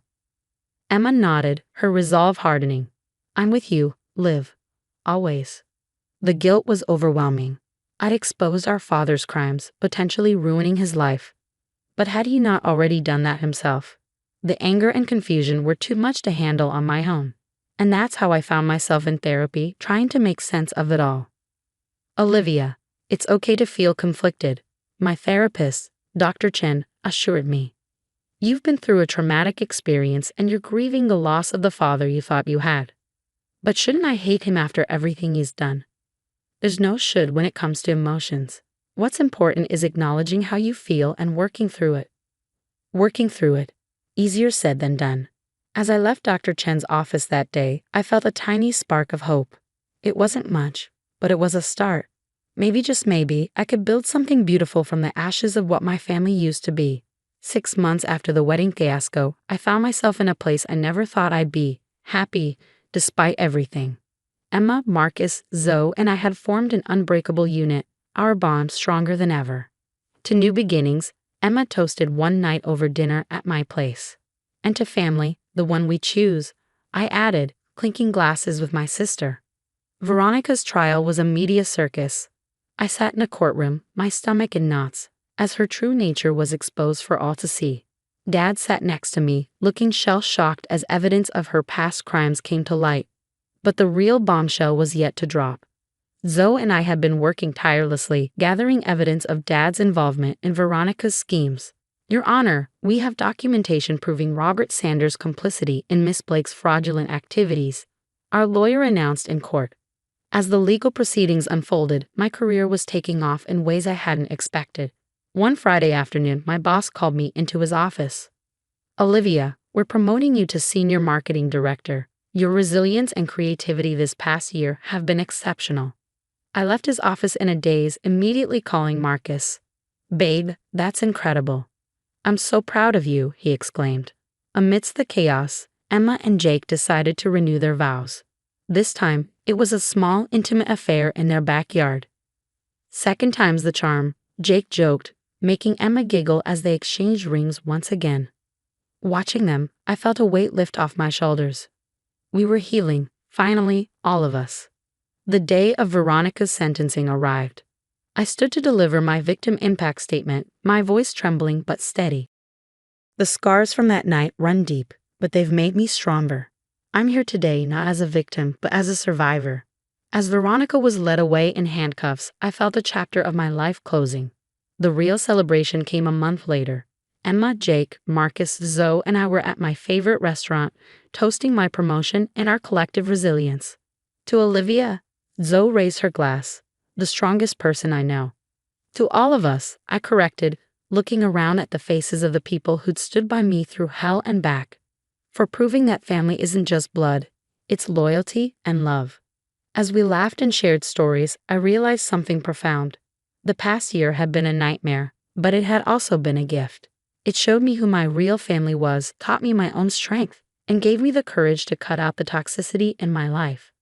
Sitting there, surrounded by love and genuine happiness, I knew that this was my happy ending. Not perfect, not without scars, but real and beautiful in its own way. And as I looked toward the future, I felt nothing but hope and gratitude for the family I found and the strength I discovered within myself. So that's where my story ends, but I'm curious about your thoughts. If you were in my shoes, would you have given your father another chance after everything he did? Or would you have maintained those boundaries like I did? It's a tough call, and I'm sure many of us have faced similar dilemmas with toxic family members. Share your experiences in the comments. I'd love to hear how you've handled these situations in your own lives. If this story resonated with you, please hit that like button and consider subscribing for more real-life drama and discussions about navigating complicated family dynamics. Your support means the world to me, and it helps me continue sharing these personal stories. Thanks for watching, and I'll see you in the next video. Hey everyone, I'm Sarah, a 28-year-old single mom just trying to keep it together. I live in a tiny apartment with my adorable 2-year-old daughter, Lily. She's the light of my life, but being a single parent, it's no joke. I'm working my tail off as a waitress, barely scraping by. But I'd do anything for that little munchkin. Then there's my big sister, Jessica. She's got it all figured out, fancy lawyer job, big house, and a husband named Mark who seems like he stepped straight out of a romantic comedy. I'm not gonna lie, sometimes I look at her life and feel like a total mess in comparison. Sarah, honey, how are you holding up? Jessica asks as she swings by my place one afternoon. She's all put together in her designer suit, not a hair out of place, while I'm elbow deep in dishes, with Lily clinging to my leg. Oh, living the dream. I laugh, trying to sound more upbeat than I feel. Jessica gives me that look, a mix of pity and concern. Why don't I take Lily for the weekend? She offers. You could pick up some extra shifts, maybe have a little time for yourself. I hesitate. I hate asking for help, but extra cash would be a godsend. You sure? I don't want to impose. Don't be silly. Mark and I love having her over. It'll be fun. Jessica insists, already scooping up Lily, who giggles and plants a sloppy kiss on her aunt's cheek. Thanks, Jess. You're a lifesaver, I say, feeling a wave of gratitude. Sure, Jessica's life seems perfect, but she's always had my back. As she's packing up Lily's things, Jessica turns to me. Hey, can I borrow your phone charger? Mine's been acting up. Yeah, no problem. It's in my purse on the kitchen table. Help yourself, I call out as I wrestle Lily into her jacket. I hear Jessica rummaging through my purse, and a tiny voice in the back of my head whispers that it's odd she didn't wait for me to grab it. But I brush it off. She's my sister, for crying out loud. Later, after they've left, I flop onto the couch, enjoying the rare silence. I should be cleaning or prepping meals, but instead, I find myself scrolling through Jessica's social media. Vacation pics, work achievements, lovey-dovey posts with Mark. It's like a highlight reel of the perfect life. I sigh, trying to squash the jealousy bubbling up. Get it together, Sarah, I mutter to myself. Jessica's worked hard for what she has, and she's always there for me and Lily. As I'm lost in thought, my phone pings. It's a text from Jessica. * Lily's having a blast. Don't work too hard this weekend, sis. Love you both. * I smile, feeling a mix of emotions. Grateful for the help. Missing my baby girl, and yeah, still a little envious. But mostly, I'm just glad to have Jessica in my corner. A week flies by, and I finally get around to cleaning up the disaster zone that is my apartment. Lily's toys are everywhere, and the laundry pile could probably dress a small army. As I shove things into closets, don't judge, I spot Jessica's designer purse on the coffee table. How did I miss that? Better return this before she freaks out, I mutter, grabbing the purse. It's probably worth more than my entire wardrobe. But as I pick it up, it slips from my hands, spilling its contents all over the floor. Oh, come on, I groan, bending down to gather everything up. That's when I see it, a stack of official-looking papers. Curiosity gets the better of me, and I take a peek. My heart stops. These are adoption papers, with Lily's name on them. What the? My hands start shaking as I read through the documents. Jessica and Mark's names are listed as the adoptive parents. This can't be real. It's got to be some kind of mistake, right? What the heck is going on? I whisper, my mind spinning. Why would Jessica have adoption papers for my daughter? Then it hits me like a ton of bricks. My own sister, the person I trusted most in the world, is trying to steal my baby. The room starts to spin, and I have to sit down before I fall over. No, I mutter, digging deeper into the purse, desperate for some explanation. Something I'm missing. What I find next only deepens the betrayal. There's a birth certificate, a fake one, with Jessica listed as Lily's mother, forged medical records, and even a plane ticket to another state. Every new discovery feels like a stab to the heart. I can't breathe. I can't think. How could Jessica do this to me? To Lily? We're family, for crying out loud. My phone buzzes and I nearly jump. It's a text from Jessica. Hey sis, forgot my purse at your place. Can you bring it back later? I stare at the message, my stomach twisting. What do I even say? Sure, no problem. By the way, I found your secret plan to kidnap my daughter. Another text comes through. Also, Mark and I were thinking of taking Lily for another weekend soon. Give you a break, you know? Rage boils inside me. A break? More like giving them a chance to disappear with my child. I sink to the floor, surrounded by the evidence of Jessica's betrayal, and let out a sob. What am I going to do? How can I protect Lily? Who can I even trust anymore? One thing's for sure. I'm not letting anyone take my daughter. Not Jessica, not anyone. I may be a struggling single mom, but Lily is my whole world, and I'll do whatever it takes to keep her safe. I take a deep breath, trying to pull myself together. I need a plan. I need help. But most of all, I need to keep Lily close and act normal until I figure out my next move. With shaking hands, I gather all the documents and shove them back into Jessica's purse. I'll have to pretend I never saw them, at least for now. But things will never be the same. Later, I'm sitting on Maya's couch, spilling my guts about everything I found in Jessica's purse. Maya's been my ride or die since high school, and right now, she's the only person I trust. Girl, this is some messed up stuff, Maya says, shaking her head. We gotta dig deeper. Something ain't right here. We start piecing things together, and the puzzle we uncover is ugly. Maya pulls out her laptop, scrolling through Jessica's social media. Hold up, Maya says, pointing at the screen. Didn't you say Jessica couldn't have kids? I lean in, my jaw dropping. There's Jessica, sporting what looks like a baby bump in her recent posts. What the? I mutter. She told everyone she was pregnant. We keep scrolling, finding post after post about doctor's appointments and nursery preparations. It's all fake, but Jessica sold it perfectly. She's been planning this for months, I whisper, feeling sick. Maya grabs my hand. We need to get into her email. You still know her password. I nod, feeling guilty but knowing it's necessary. We log in, and what we find makes my blood run cold. There are emails to a sketchy lawyer about fast-tracking an adoption across state lines. The lawyer's responses are vague, but it's clear they're up to no good. Oh my God, I whisper, scrolling through message after message.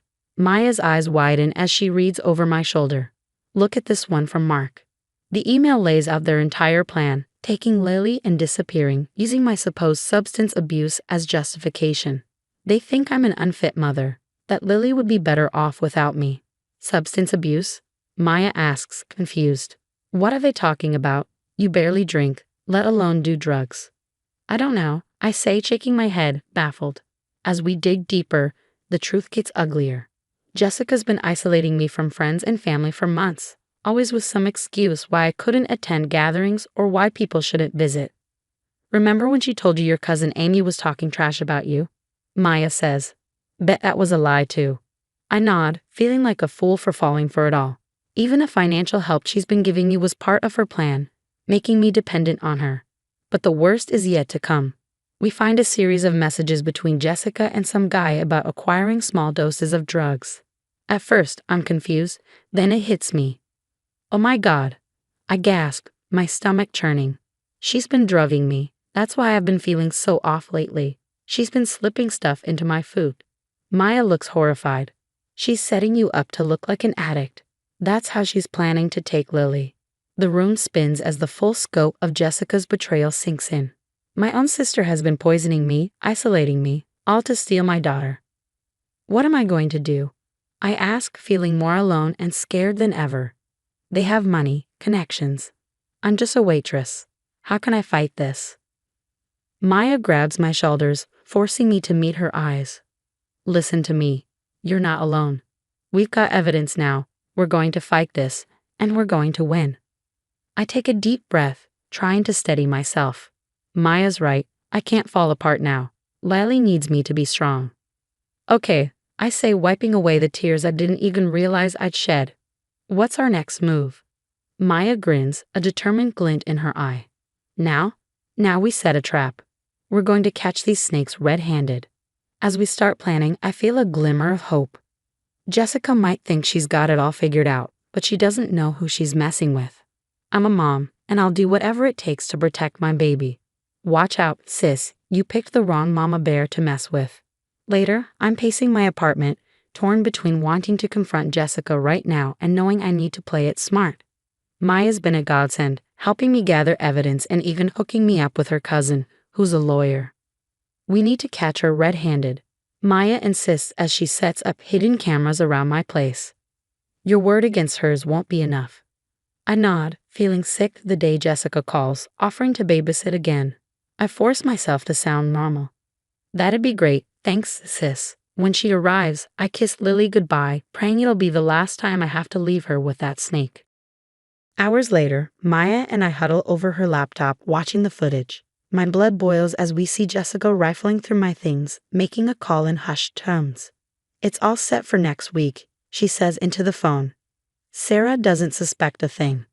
I clench my fists, fighting the urge to confront her immediately, but I know we need more. The next day, I invite Jessica over for coffee, my phone secretly recording in my pocket. We chat casually until I drop the bomb. Hey Jess, you know that bag of old clothes in my closet? I was thinking of donating them to that women's shelter, the one that helps moms escaping abusive situations. Jessica tenses up. Oh, I don't think that's a good idea, she says quickly. Those places attract unstable people, drug addicts and such. I press further, and Jessica takes the bait, launching into a rant about how those women are unfit mothers and how their kids would be better off adopted by stable families. It's all I can do not to scream at her, but with this, we finally have enough. The stage is set for the final showdown. I invite Jessica, Mark, and a few family members over for dinner. My hands shake as I set the table, but I'm ready. As everyone digs into dessert, I clear my throat. I have something I need to share with all of you. I lay out everything, adoption papers, the fake pregnancy, the poisoning. I play the recordings, and the room erupts in chaos. Jessica jumps up, her face pale. She's lying. Sarah's unstable. She's on drugs. But Mark's expression tells a different story. Jessica, what have you done? He whispers, looking horrified. Turns out, Jessica had been manipulating him too, feeding him lies about my non-existent drug problem. He had no idea about the forged documents or the poisoning. As the truth sinks in, Jessica completely unravels. It's not fair, she screams. I deserve that baby more than her. I'm successful, unstable. Why should she get to have a child when I can't? Everyone watches in shock as Jessica rants, her jealousy and resentment pouring out. It's like watching a stranger wear my sister's face. The police arrive, and Jessica is hauled away, kicking and screaming. I collapse into Maya's arms, exhausted but relieved. The next few weeks blur with police statements and court appearances. I file a restraining order against Jessica, who now faces a laundry list of charges. Slowly, I start rebuilding my life. Family members and old friends reach out, apologizing for believing Jessica's lies. It's hard, but I'm working on forgiving them. Months later, I'm pushing Lily on a swing at the park, finally feeling like we can breathe again. Maya sits nearby, watching us as always. Higher, Mama, Lily squeals, and I laugh, pushing her towards the sky. As I watch my daughter soar, I think about everything we've been through. It's been hell, but we made it. Jessica's toxic influence is gone, and for the first time in a long time, I feel hopeful about our future. I may not have the perfect life or all the answers, but I've got my daughter, true friends, and strength I never knew I had. And you know what? That's more than enough. The story's come to an end, but now I've got a question for you. If you were in my shoes, would you ever be able to forgive Jessica? Or is some betrayal just too deep to come back from? Drop your thoughts in the comments below. I'm really curious to hear what you do in this situation. If you enjoyed this wild ride, don't forget to hit that like button and subscribe to the channel for more intense stories like this one. Your support means the world to me and helps me keep sharing these experiences. Thanks for listening, and I'll catch you in the next video. Hey there, I'm Darlena, and here's the deal. I'm 35, a journalist for a major news network, and I've always had a knack for sniffing out stories. But no amount of investigative skill could have prepared me for the curveball life threw my way. It all started 3 years ago. Back then, I was living the dream, great career, And I was married to Jake, a dreamy marine biologist. We were that couple everyone loved to hate. Babe, guess what? Jake had said one morning, bounding into the kitchen, his eyes bright with excitement. I got the grant for the deep-sea expedition. I was so proud of him, so thrilled.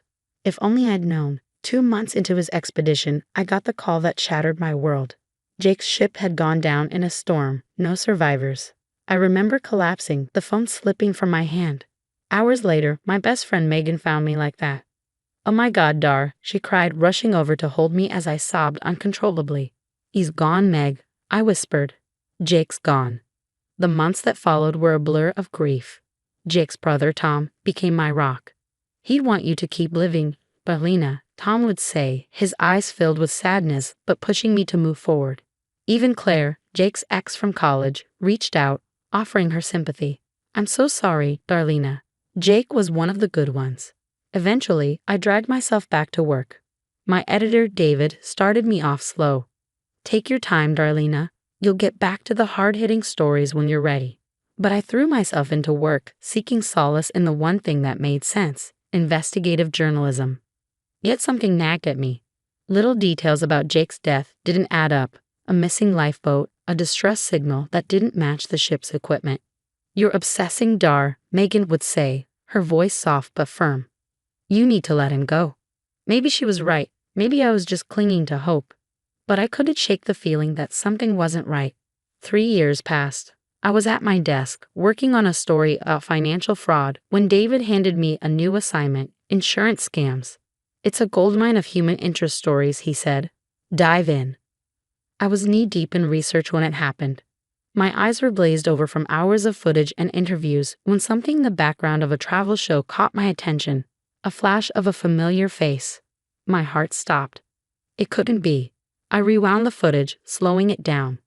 There, clear as day, was Jake, my Jake, alive, sipping a cocktail on a sun-drenched beach. "This is insane," I muttered, rubbing my eyes. I wasn't seeing things. I called Megan, my voice shaking. "Meg, you need to come over. Now." When she arrived, I showed her the footage. Her eyes widened in shock. "Holy Dar, that's Jake. But it can't be. He's dead. We had a funeral. You scattered his ashes." Megan grabbed my hand. "We need to look into this. If there's even a chance." We dove deeper. The travel show was recent, filmed just a few months ago. Jake was alive. He faked his death. The realization hit me like a punch to the gut. Why? Why would he do this? I whispered, feeling sick. More digging revealed the unthinkable. Jake was living in the Maldives, and he wasn't alone. In photo after photo, there he was, his arm around Claire, his ex-girlfriend. Laughing. Happy. While I was grieving, he was living it up with her. Megan's face was grim. "You need to confront Tom. If anyone knows the truth, it's him." I cornered Tom at his office. His face went pale the moment he saw me. "Darlena? What's going on?"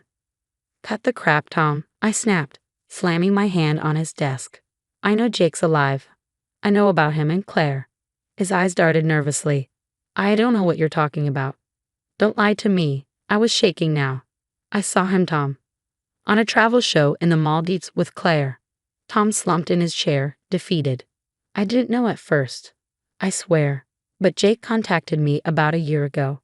He made me promise not to say anything. He said it was complicated." "Complicated?" I let out a bitter laugh. "I warned him, Tom.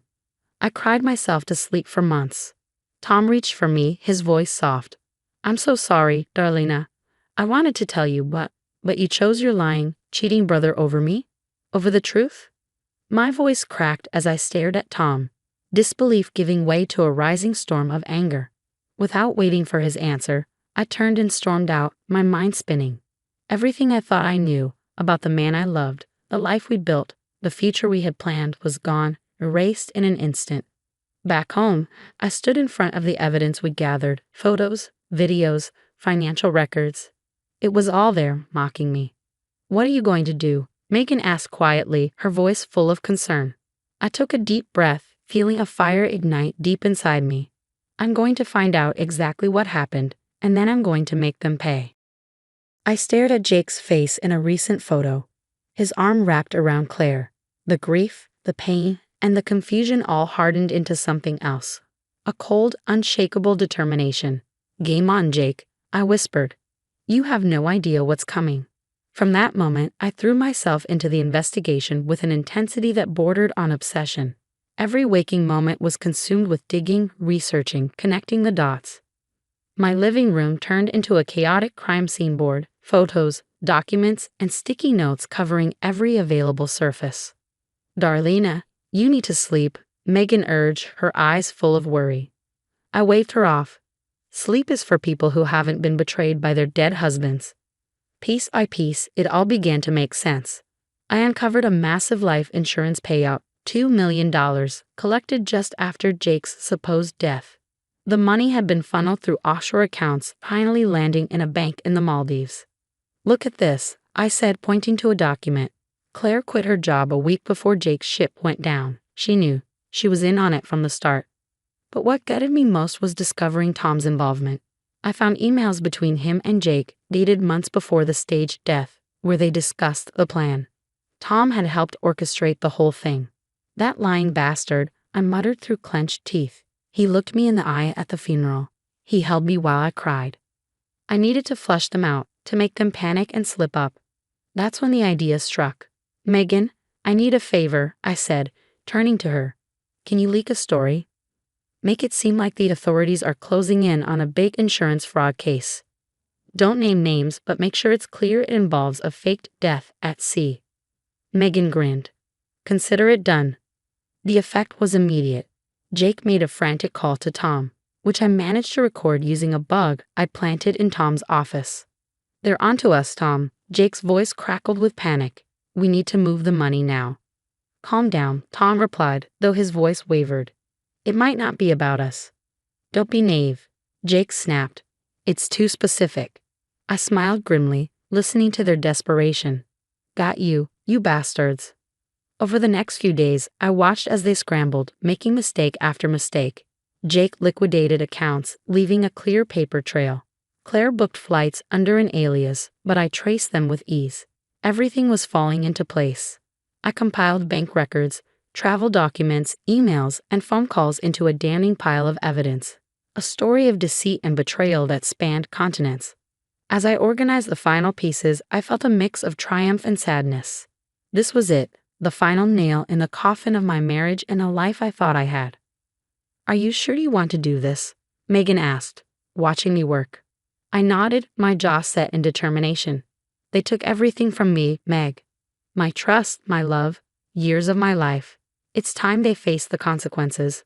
My gaze drifted to a photo of Jake and me on our wedding day, still sitting on my desk. With a decisive motion, I turned it face down. No more tears, I thought. No more grief. It's time for justice. I took a deep breath and hit send.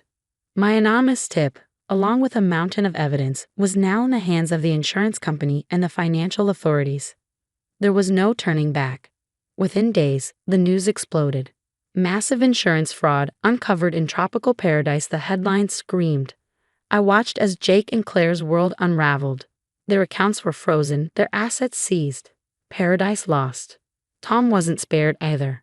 His law firm suspended him pending an investigation. His carefully crafted reputation was crumbling, just like the rest of their lives.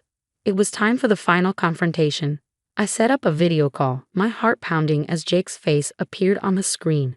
He looked canned, stress had etched new lines around his eyes. "Darlena, what's going on? Have you seen the news?" I smiled coldly. "Oh, I've seen it, Jake. In fact, I broke it." His face went pale. "What? What are you talking about?" "Cut the act. I know everything. The faked death, the insurance scam, Claire, Tom's involvement, all of it." Jake's facade crumbled. "Dar, please, I can explain. I never meant to hurt you. I was in trouble. I needed a way out. Please, you have to forgive me." I laughed bitterly. "Forgive you? For letting me think you were dead? For watching me grieve while you lived it up with your ex? Not a chance in hell, Jake. But we were happy once, weren't we? Don't you remember all those plans we made?" "I remember a lie," I said, cutting him off. "Every moment, every promise, it was all based on deception. You're not the man I thought I married. That man never existed. Jake's eyes filled with tears. Dorina, please, I still love you. We can start over. No, Jake, we can't. Goodbye. I ended the call feeling a strange mix of relief and emptiness. It was over, really, truly over. The story was too big to ignore. With my editor's blessing, I turned my investigation into a groundbreaking series on complex fraud. It was raw, personal, and it struck a nerve with the public. Suddenly, I was the story. Talk shows, podcasts, conferences, everyone wanted to hear from the journalist who had unraveled her own husband's lies. My career soared as I became a respected voice in investigative journalism. A year later, I stood on stage, accepting a prestigious award for my fraud investigation series. The lights were bright, the applause thunderous, but all I could think about was the journey that had brought me here.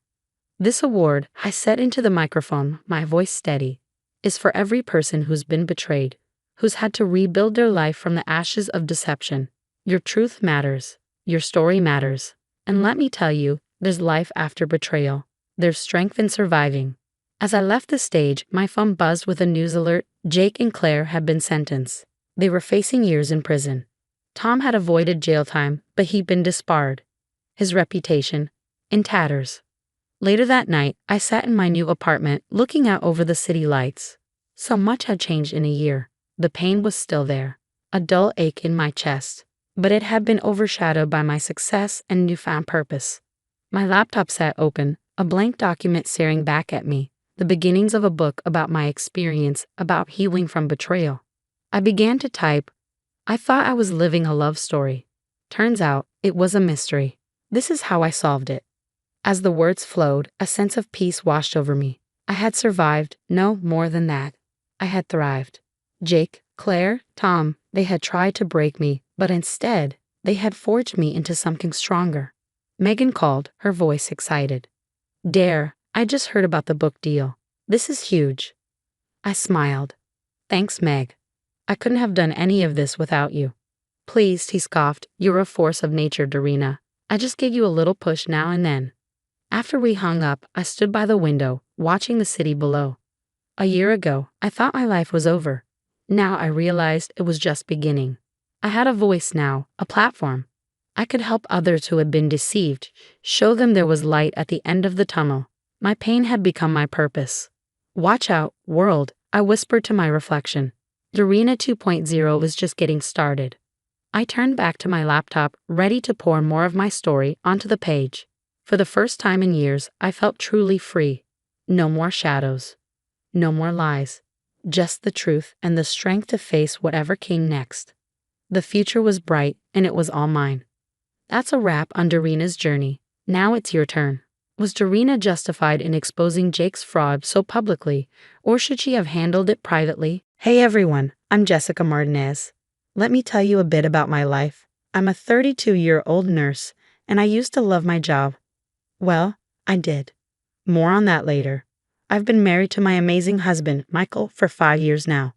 We have this cute little house in the suburbs. Nothing extravagant, but it's ours. Michael and I have always been close to his family, especially his mom, Evelyn. From day one, she treated me like a daughter, always inviting us over for Sunday dinners, checking in regularly, just being there. Life was great. I was excelling at work, on track for a big promotion at the hospital, and Michael's job was steady. We were even talking about starting a family. Everything seemed perfect. And then, everything changed. It was a Tuesday, and I had just finished a long shift. I was looking forward to a quiet evening with Michael when his phone rang. It was Evelyn, and she was hysterical. Michael, honey, it's bad news. The doctor says I'm sick, really sick. I saw the color drain from Michael's face as he listened. When he hung up, he turned to me with tears in his eyes. Jess, Mom's got some rare disease. The doctors don't know how long she has. She's going to need constant care. My heart sank. Evelyn, who had always been so full of life, was now gravely ill. Without thinking, I blurted out, I'll take care of her. I'll quit my job. We can move her in with us. Michael was stunned. Are you sure? That's a huge sacrifice. Jess. I nodded. She's family. We take care of family. So that's what we did. I gave my notice at the hospital, saying goodbye to my promotion, and within a week, We moved Evelyn into our home. We converted the home office into a bedroom for her, and suddenly, my life became all about her care. At first, it was chaos. Administering medications, helping her to the bathroom, trying to keep the house running. I was exhausted, but I kept telling myself it was worth it. This was what family did for each other. But then little things started to feel off. One morning, I heard Evelyn in the kitchen, rummaging through the fridge. When I walked in, she quickly sat down, looking frail and pale. "Oh, Jessica dear, I was just so thirsty. I didn't want to bother you," she said, but just seconds earlier, I could have sworn I saw her lifting the heavy milk jug without any trouble. Another time, I caught her laughing loudly while watching her soap operas. But the moment she noticed me, she muted the TV and put on her usual pained expression. At first, I brushed it off. This was Evelyn, kind, loving Evelyn. Why would she fake an illness? But as the days turned into weeks, my doubts grew. I couldn't shake the feeling that something wasn't adding up. One morning, I walked into the kitchen to find Evelyn, of all things, doing jumping jacks. "Evelyn, what are you doing?" I asked, shocked. She froze mid-jump, then clutched her chest dramatically. "Oh, Jessica, I was just trying to get my blood flowing. The doctor said light exercise might help." I raised an eyebrow. "Jumping jacks are light exercise?" She coughed weakly. "I may have overdone it. Could you help me back to bed?" I bit my tongue and helped her, but my mind was racing. This wasn't the first time I'd caught her doing something that didn't fit with her illness. Just yesterday, I heard her belting out Sweet Caroline in the shower, only for her to emerge a few minutes later, wheezing and leaning heavily on her walker. That evening, I called my best friend, Rachel. "Rach, I think I'm losing my mind. Evelyn's sick, but then she's not. I don't know what to believe anymore." "Jess, honey, you're not crazy. Something fishy is definitely going on. Why don't you set up some hidden cameras and catch her in the act?" I sighed. "I can't do that. It feels wrong, like I'm invading her privacy." "Well, you gotta do something. This is eating you up." Rachel was right. The stress was getting to me. Michael and I were arguing more, mostly about money. I had quit my job to care for Evelyn, and our savings were running out fast. "Michael, we need to talk about your mom," I said one night after dinner. He rubbed his temples, clearly frustrated. "What now, Jess? You promised you'd stop with the conspiracy theories." "They're not theories, Michael. I know what I've seen. Your mom is." "Enough." He slammed his hand on the table. "My mother is sick. Why can't you just accept that and take care of her like you promised?" Tears stung my eyes as I stormed off. How could he not see what was happening? The next day, I was folding laundry when I overheard Evelyn on the phone in her room. "Oh, Patty, you should see Jessica running around like a maid. She's at my beck and call. The plan is working perfectly." I froze, my heart pounding. "Plan? What plan?" Yes, I know. Don't worry, sister. Soon enough, I'll prove to Michael that she's not good enough for him. He'll see that no one can care for him like his mother." I dropped the laundry basket, my mind racing. This whole thing had been a setup. She was trying to destroy my marriage. I needed proof, concrete evidence. That's when I remembered my old colleague, Dr. Anderson. He owed me a favor after I covered his shifts last Christmas. My hands shook as I dialed his number. "Hey, Dr. A, it's Jessica Martinez. I need a huge favor. Can you look into some medical records for me? It's for my mother-in-law." "Jessica, this sounds serious. What's going on?" I took a deep breath and told him everything. The inconsistent symptoms, the phone call I'd overheard, and my suspicions. "Jess, what you're suggesting is a serious accusation. Are you sure?" "That's why I need your help, Doc. I need to know if her medical records match up with what she's claiming. Can you do that for me?" There was a long pause on the other end. Finally, he sighed. "All right, Jessica, send me what you have. But be careful. If you're right, this could tear your family apart." As I hung up, I heard Evelyn calling from her room. "Jessica, dear, could you bring me some tea? And maybe read to me for a while? I'm feeling so weak today." I clenched my fists, forcing a smile into my voice. "Coming, Evelyn. This ends now," I thought. One way or another, I'm getting to the bottom of this. Days later, an email from Dr. Anderson appeared in my inbox.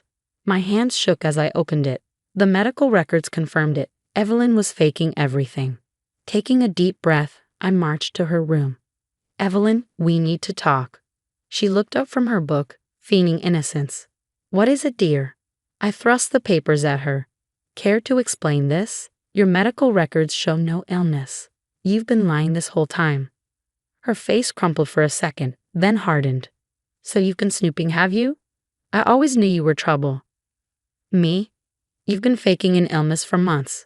Why, Evelyn? She stood up, her frail act vanishing. Why? Because you're not good enough for my Michael. I had to prove it. Prove what? That I'd sacrifice everything to care for you. No, that you fail. That you'd crack under the pressure and leave him. But you just wouldn't give up, would you? I was stunned. You did all this to break us up. My son deserves better than a nurse who can barely keep up with his family's standards. Standards? You mean lying and manipulation? Just then, Michael walked in. What's going on here? He asked, confused. Evelyn immediately switched back to her sick voice. Oh, Michael, Jessica is being so cruel to me. I turned to him, my voice shaking. Michael, your mother's been faking her illness. I have proof. He looked between us, torn. Mom, is this true? Evelyn's facade cracked. I did it for you, sweetie, to show you she's not right for our family. Michael's face paled. You've been lying this whole time. I handed him the medical records. See for yourself. As he read through them, Evelyn tried to backpedal. It was just a little test, darling, to make sure she was worthy of you. Michael's voice was low and dangerous.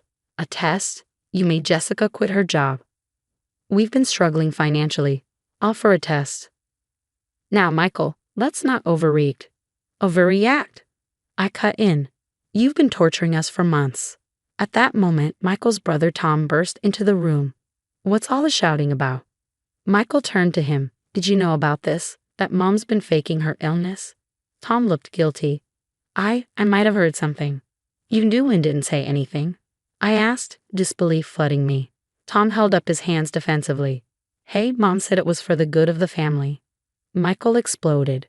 The good of the family? Look at what it's done to us. As the argument escalated between Michael and Tom, Evelyn stood there, looking defeated. I felt the weight of it all crashing down on me. This was too much. I can't be here right now, I mumbled, heading for the door. Michael reached out. Jess, wait. But I was already gone, grabbing my keys and rushing out to my car. As I drove away, I saw Michael in the rearview mirror, standing in the driveway, looking lost and broken. I ended up at a small motel on the edge of town. The room was dingy, with a lumpy bed, but it was quiet, something I desperately needed. My phone buzzed with messages.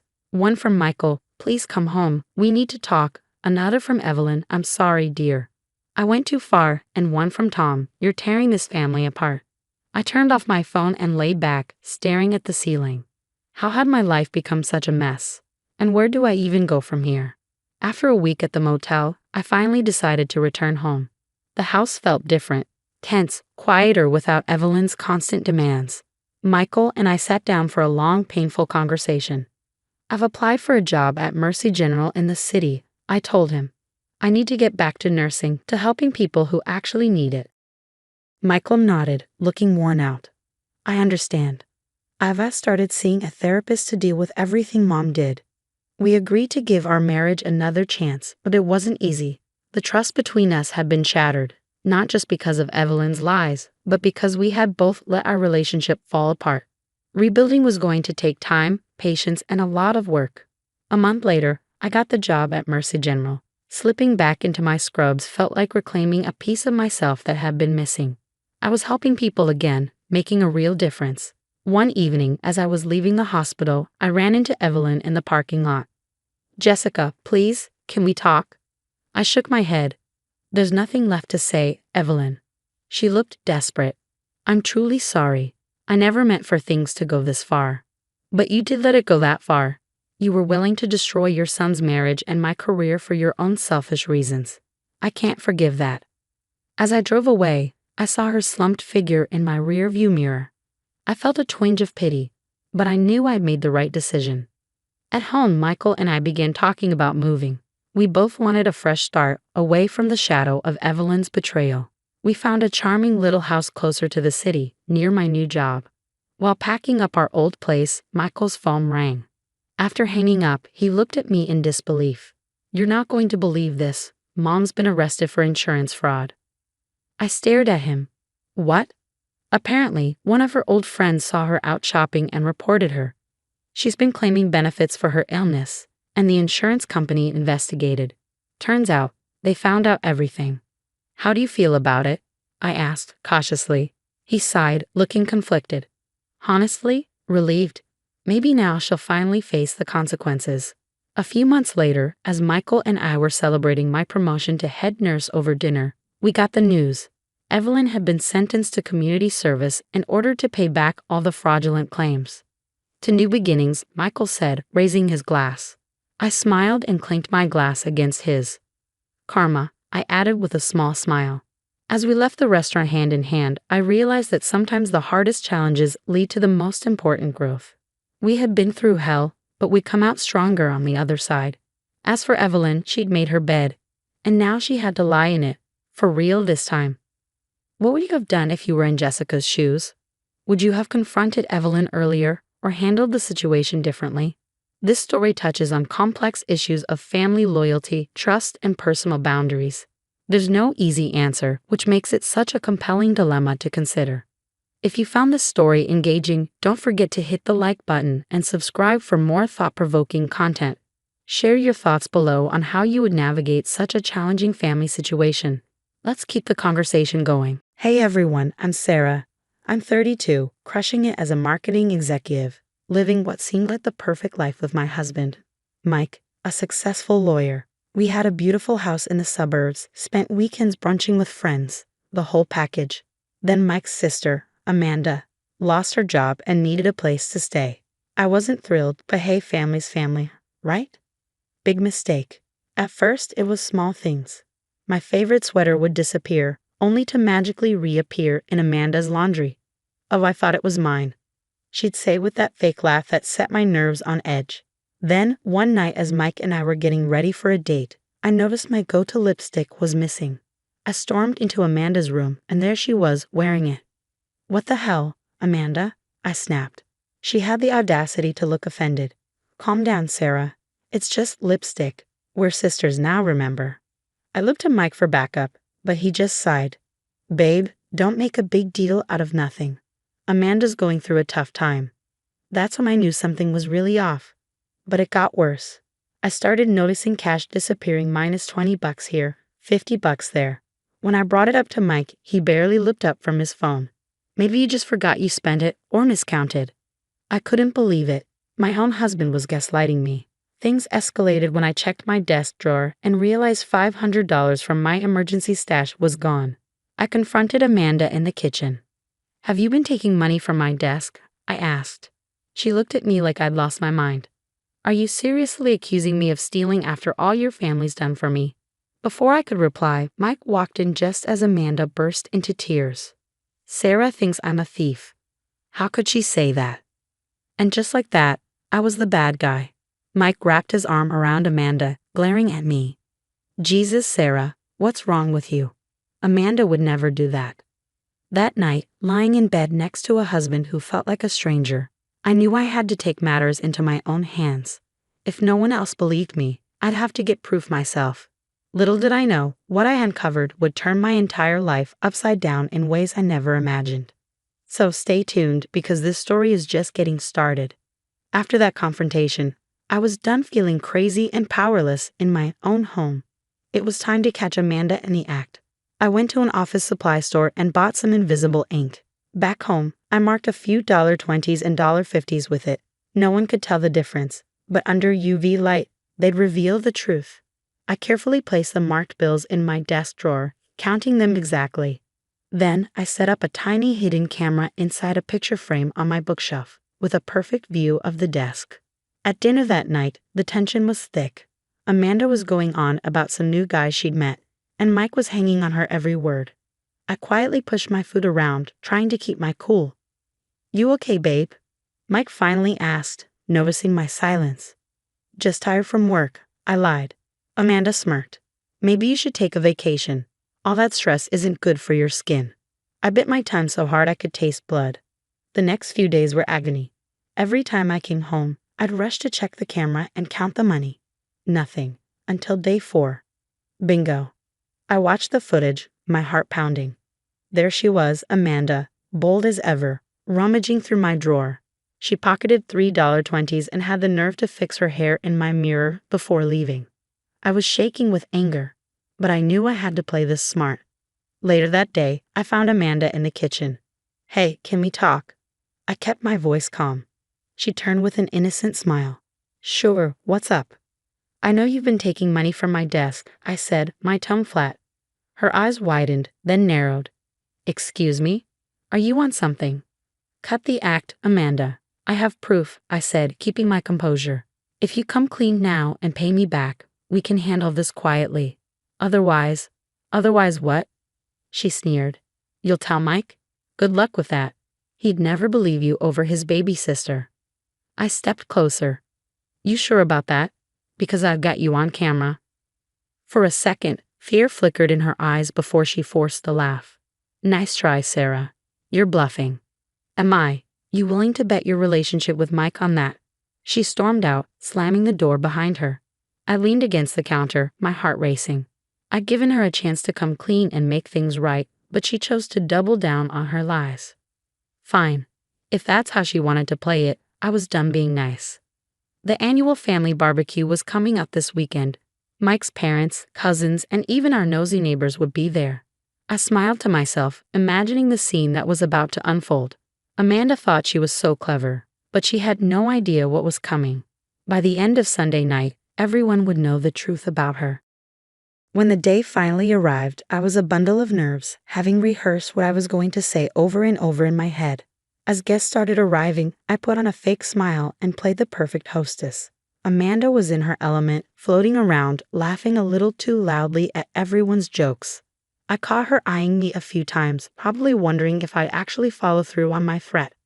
Once everyone had arrived and the food was served, I knew it was time. I clinked my glass to get everyone's attention. "Hey, everyone," I began, trying to keep my voice steady. "I've got a little presentation I'd like to share." Mike frowned. "Babe, what are you doing?" I ignored him and connected my laptop to the TV. "I've noticed some money going missing lately, and I think we all deserve to know the truth." The room fell silent as I pressed play. In crystal clear HD, Amanda appeared on screen, sneaking into my office and pocketing cash. Gasps echoed through the room. Amanda went pale. "That's not what it looks like," she stammered. But I wasn't done. I pulled out a UV light and walked over to her purse. "Mind if I check something?" Before she could object, I dumped the contents onto the table, bills scattered everywhere. I shone the light on them, revealing the invisible ink marks.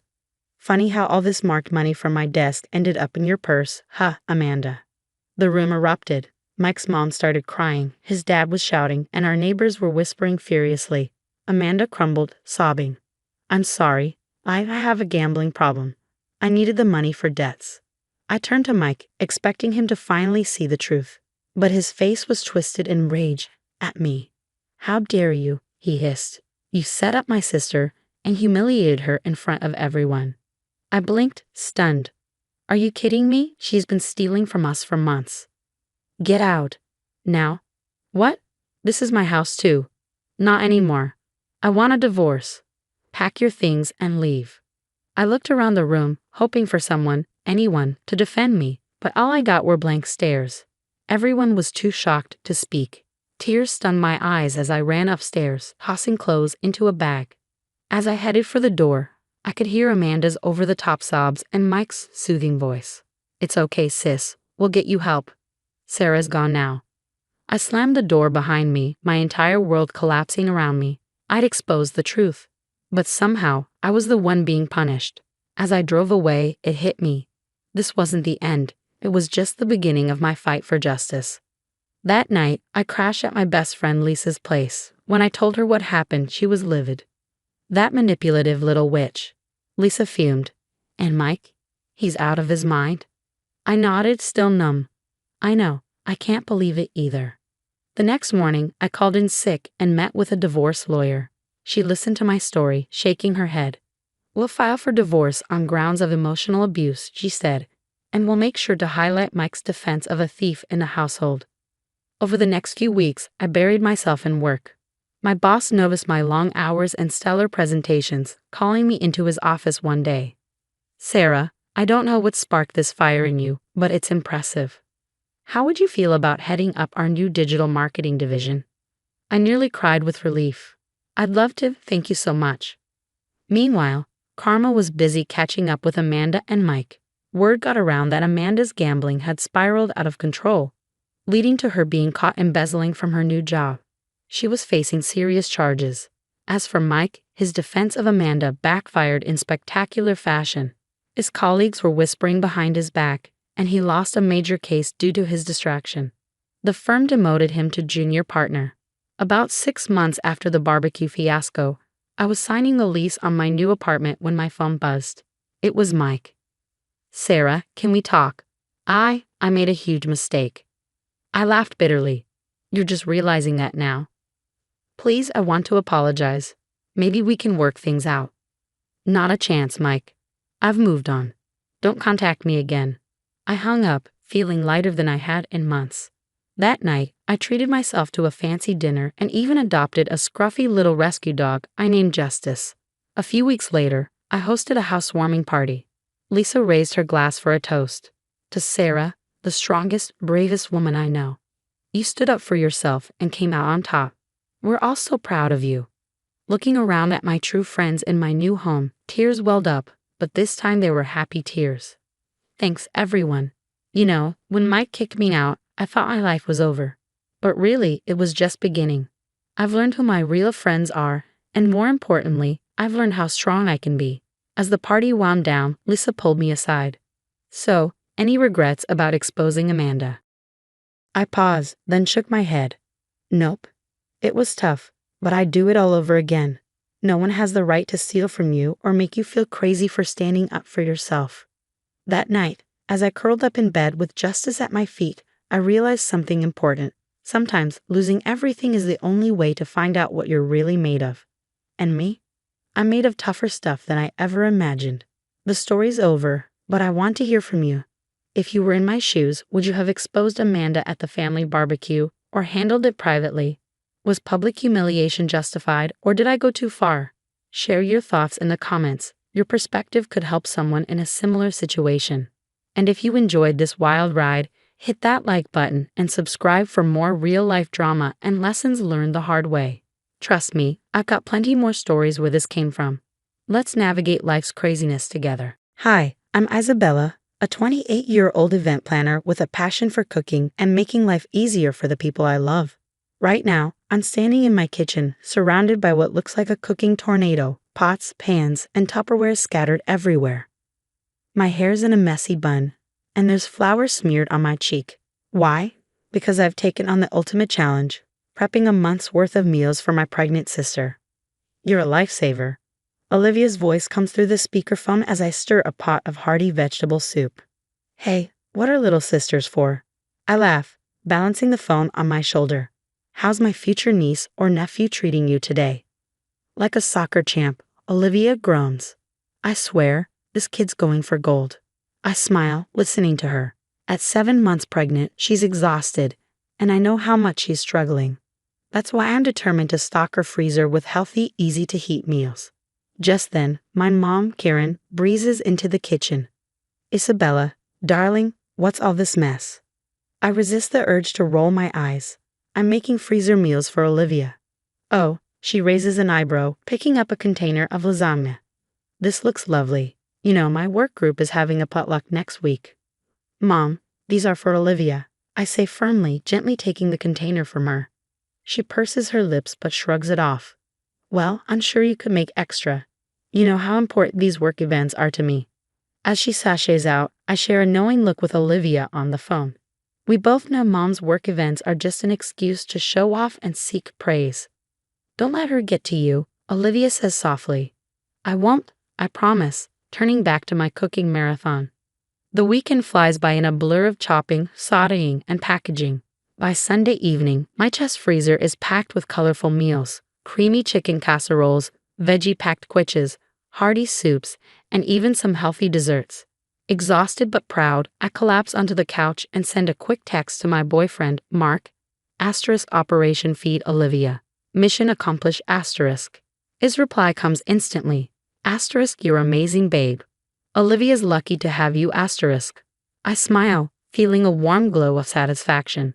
Sure, I'm tired, and my kitchen looks like a war zone, but knowing I've made my sister's life a little easier, totally worth it. As I drift off to sleep, I can't wait to see Olivia's face when I surprise her with all the food. The next day, after a busy day of event planning, I trudge up the stairs to my apartment, aching and eager to check on my packed freezer. I fumble with my keys, push open the door, and head straight for the kitchen. Time for a victory dance with My voice trails off as I stare at the open, empty chest freezer. What the hell? I blink, thinking I must be hallucinating from exhaustion. But no, the freezer is empty. Panic rises in my chest as I grab my phone and call my mom. Mom, quick question. You haven't been in my apartment today, have you? Oh, Isabella. Perfect timing. I was just about to call you. Your cooking was a huge hit at the bake sale. My stomach drops. Bake sale? What bake sale? The one for my work group, silly. I borrowed those meals you made. Hope you don't mind. It was for a good cause. I gripped the phone tighter, my voice shaking. Mom, those weren't for a bake sale. They were for Olivia. I spent the entire weekend making them.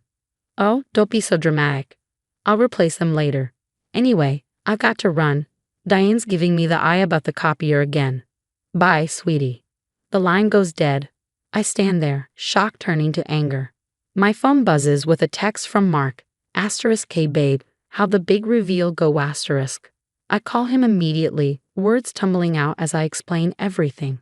I can't believe she did this, Mark. Those weren't hers to take. I'm so sorry, babe. Want me to come over? Before I can answer Mark, there's a knock at my door. I open it to find Emily standing there, arms loaded with takeout bags. Thought you might need dinner and a sympathetic ear, she says, her smile fading as she sees my face. What's wrong? I wave her in, and as we settle on the couch, I fill her in on Mom's latest stunt. Emily's eyes widen. She did not, she gasps. God, I'm so sorry. This is low, even for her. Remember when she accidentally wore white to Olivia's wedding? Or when she told my high school boyfriend I had a contagious rash so he'd break up with me before prom? I say, stabbing at my low mien. Emily nods, grim. And don't forget when she misplaced Olivia's college acceptance letters because she didn't want her moving away. I sigh heavily. I just don't get it. Why is she like this? Before Emily can respond, my phone rings. It's Trevor, Olivia's husband. His voice is tense. Olivia's in tears. Your mom just called, bragging about some bake sale. Trev, I'm so sorry. I start, but he cuts me off. Hey, this isn't on you. We know what Karen's like, but I think we need to talk about setting some boundaries for the baby's sake. I nod, even though he can't see me. You're right, this can't keep happening. After we hang up, I turn to Emily, determination setting in. I need to confront her, at her office. Everyone should see who she really is. Emily raises an eyebrow. Are you sure? That's pretty intense. I'm done letting her get away with this stuff, I say firmly. It's time someone stood up to Karen Sullivan. As I start planning my confrontation, I can't help but wonder how we got here. How did my own mother become the villain in my life story? But one thing's for sure, I'm not backing down this time. Karen's reign of manipulation ends now. The next morning, I march into Mom's office building, my heart pounding but my resolve firm.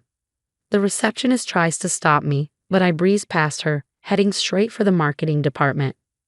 Where's Karen Sullivan? I demand, scanning the cubicles. Heads pop up, curious eyes following me. A woman points to a glass-walled conference room. Inside, I see Mom, holding court with a group of coworkers. Without hesitation, I burst in, interrupting her mid-sentence.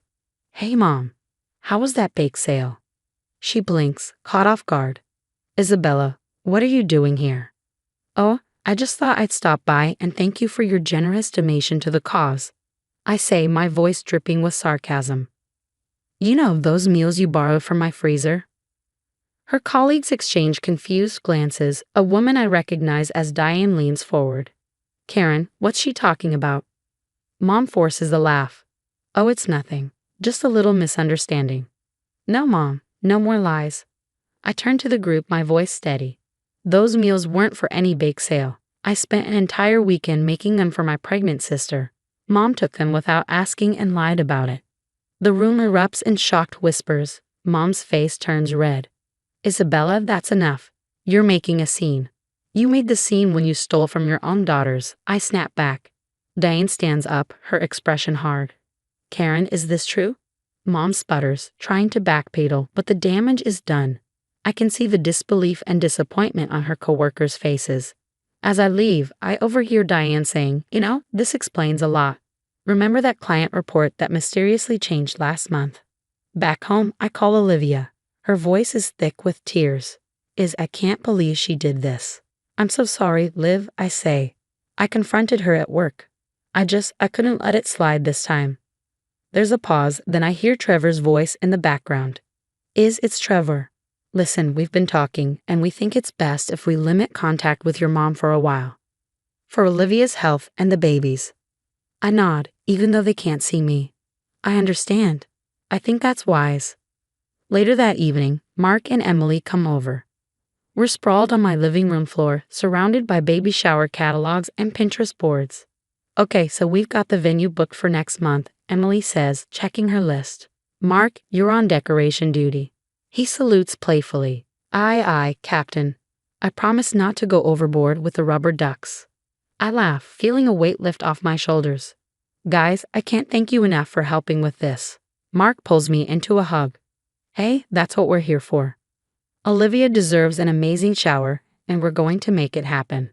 As we continue planning, my phone buzzes with a text from an unknown number. It's Diane from Mom's office. Internal investigation launched into Karen's past projects. Thought you should know. I show the message to Mark and Emily. Emily whistles low. Looks like karma's finally catching up to her.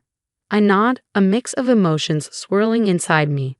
Part of me feels guilty for setting this in motion, but a stronger part of me feels relieved. Like maybe, finally, Mom will face the consequences of her actions. You did the right thing, Mark says softly, squeezing my hand. Sometimes love means standing up to the people who hurt us. I squeeze back, grateful for their support. As we dive back into planning the baby shower, I feel a glimmer of hope. Maybe out of all this mess, something beautiful can grow. A stronger bond with Olivia, a life free from Mom's manipulation, and a chance to create the loving, supportive family we've always deserved. The weeks following the confrontation are a whirlwind. One day, while putting the finishing touches on Olivia's baby shower decorations, my phone buzzes. It's Diane again. Just thought you should know, Karen's been demoted. The audit revealed some discrepancies in her past projects. I take a deep breath, processing the news. Thanks for letting me know, Diane. As I hang up, Mark walks in, arms full of pastel balloons. Everything okay? He asks. I nod slowly. Yeah, I think so. Mom's facing the music at work. He sets down the balloons and pulls me into a hug. How do you feel about that? Honestly, relieved, a little sad, but mostly free. The day of the baby shower arrives and the venue looks magical. Soft fairy lights twinkle and delicate flower arrangements adorn every table. When Olivia walks in, her eyes widen in surprise. Oh my God, this is incredible. I guide her to the seat of honor, grinning. Just wait till you see what's next. As the party progresses, filled with laughter and games, I slip away to the kitchen. With Emily's help, I wheel out a cart laden with carefully prepared frozen meals. Surprise, round 2, I announce. Olivia's eyes fill with tears. You didn't have to. I wanted to, I say firmly, hugging her tight. You deserve all the support in the world, sis. Later, as we clean up, Olivia pulls me aside. Have you heard from Mom? I shake my head. Not yet. You. She called once, I didn't pick up. Olivia sighs. I think we need to keep our distance for a while. For the baby's sake, and our own. I nod, feeling a mix of sadness and resolve. I think you're right. Months pass, and I throw myself into my work, eventually landing a huge contract for a tech company's product launch. The day I sign the deal, I get another call. It's Trevor. It's time. We're heading to the hospital now. Hours later, I'm by Olivia's side, coaching her through contractions. You've got this, sis. You're doing amazing. With one final push, a cry fills the room. Olivia collapses back, exhausted but beaming. It's a girl, the doctor announces. As I cut the cord, overwhelmed with emotion, I can't help but think about Mom. She's missing this moment, this joy. But it's a consequence of her own actions. In the quiet of the recovery room, Olivia cradles her daughter. We're naming her Isabella, she says softly, her eyes filled with love. After the strongest, most loving person we know. I choke back tears, touched beyond words. Weeks later, I'm babysitting little Izzy while Olivia naps. My phone pings with a news alert. Mom's old company is announcing major restructuring after financial irregularities were discovered. I know, without reading further, that Mom is finally facing the full consequences of her actions. As I rock Izzy, humming softly, a realization washes over me. The family I always wanted, the love and support I craved. It's right here. Not in the twisted manipulations of our mother, but in the bonds we've chosen to nurture. Olivia pads into the room, smiling sleepily. How's my girl? Perfect, I say, passing Izzy to her. Both of them. As we sit together, cooing over the baby, a sense of peace settles over me. We've weathered the storm, exposed the toxicity that once plagued our lives, and in its place, we've built something beautiful. A family founded on love, trust, and unwavering support. Hey there, I'm Alex, just your average 18-year-old high school senior. Or at least I thought so. Being the oldest in a single-parent household is a whole different ballgame. It's just me, my mom Sarah, and my two younger siblings, Tommy, 10, and Emma, 8. Don't get me wrong, I love those two, but sometimes it feels like I'm more of a parent than a sister. Alex, can you help Emma with her homework? I'm running late for work. Sure, Mom, no problem. That's pretty much our daily soundtrack. Sarah's always in a rush, always stressed, and always leaning on me to fill in the gaps. Hey, Tommy, where's your lunch? Did you forget it again? Sorry, Alex, Mom was on the phone. It's cool, buddy. I'll whip something up real quick. It's not that Sarah's a bad mom, she's just overwhelmed. Single parenting isn't a walk in the park. I get it, but sometimes I wonder if she remembers I'm still a kid too. Despite all the chaos, I've managed to keep my grades up, honor roll, baby, and with graduation right around the corner, I've been counting down the days for years. Alex, guess what? I got an A on my science project. That's awesome, Emma. High five. Alex, when's your graduation again? Tommy asks. Next Friday. You guys are coming, right? Wouldn't miss it for the world, sis. But just a week before the big day, Sarah drops a bombshell on me. Alex, honey, I need a favor. I should have known those words spell trouble. What's up, Mom? I've got a date next Friday night. Could you watch the kids? My heart sinks faster than a lead balloon. But Mom, that's my graduation night. Oh right, I forgot. But this is really important, Alex. I haven't been on a date in ages. Can't you reschedule? He's only in town for one night. Please, Alex, the kids love you, and it's just one evening.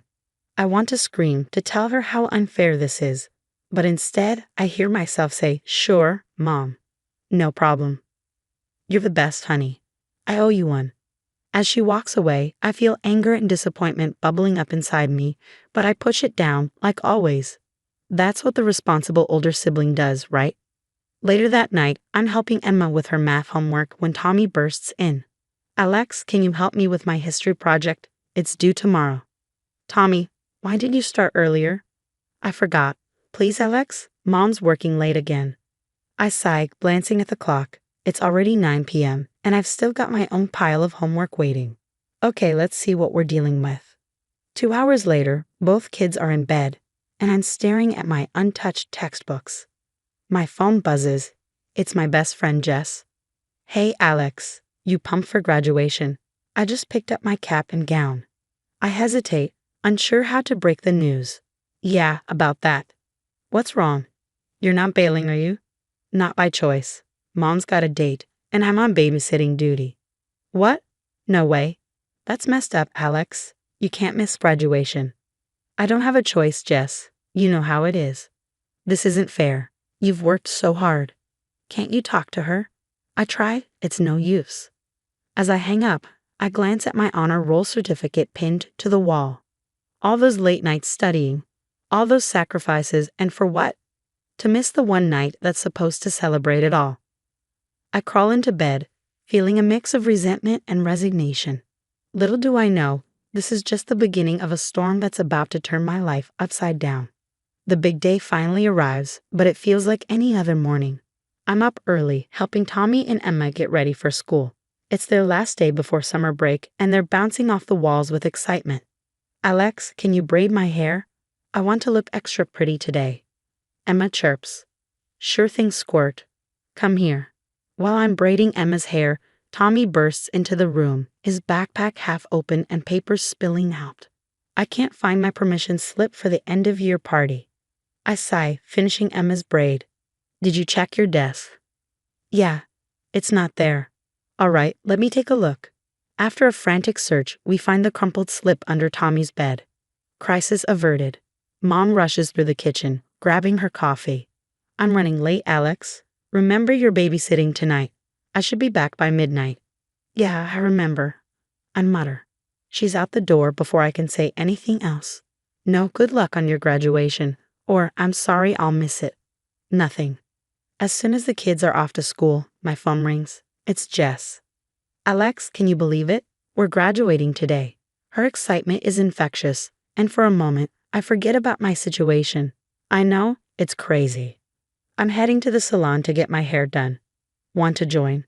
Reality crashes back. I can't, Jess. Remember, I'm babysitting tonight. Oh right, God, I still can't believe your mom is making you do this. It's so unfair. Tell me about it. As we talk, I can't help but think back to a few months ago when Jess and I were filling out college applications. We had stayed up all night, dreaming about dorm rooms and all the amazing college experiences we'd have. We're gonna take the world by storm, Alex. Jess had said, her eyes shining with excitement. Now, it feels like the world is leaving me behind. Evening rolls around and Mom's all dressed up for her date. How do I look? She asks, twirling in her new dress. Great, I say flatly. You know it's not too late to change your mind. The ceremony doesn't start for another hour. She barely glances at me. Alex, we've been over this. I need this night out. You'll have other milestones. And just like that, she's gone. I settle on the couch with Tommy and Emma, loading up the live stream of the graduation ceremony on my laptop. Why aren't you there, Alex? Emma asks, her brow furrowed in confusion. Someone needs to look after you too, I say, trying to keep the bitterness out of my voice. As Pomp and Circumstance starts playing, I feel a lump form in my throat. Tommy must notice because he suddenly declares, let's have our own graduation party. Before I know it, the kids are running around, gathering supplies. Emma returns with a makeshift cap made from construction paper, while Tommy presents me with a diploma he scribbled on printer paper. We now present Alexandra with her high school diploma, Tommy announces in his best principal voice. Despite everything, I can't help but smile.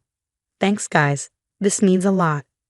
We settle back on the couch, and I try to focus on the ceremony, but my phone keeps buzzing with messages from friends.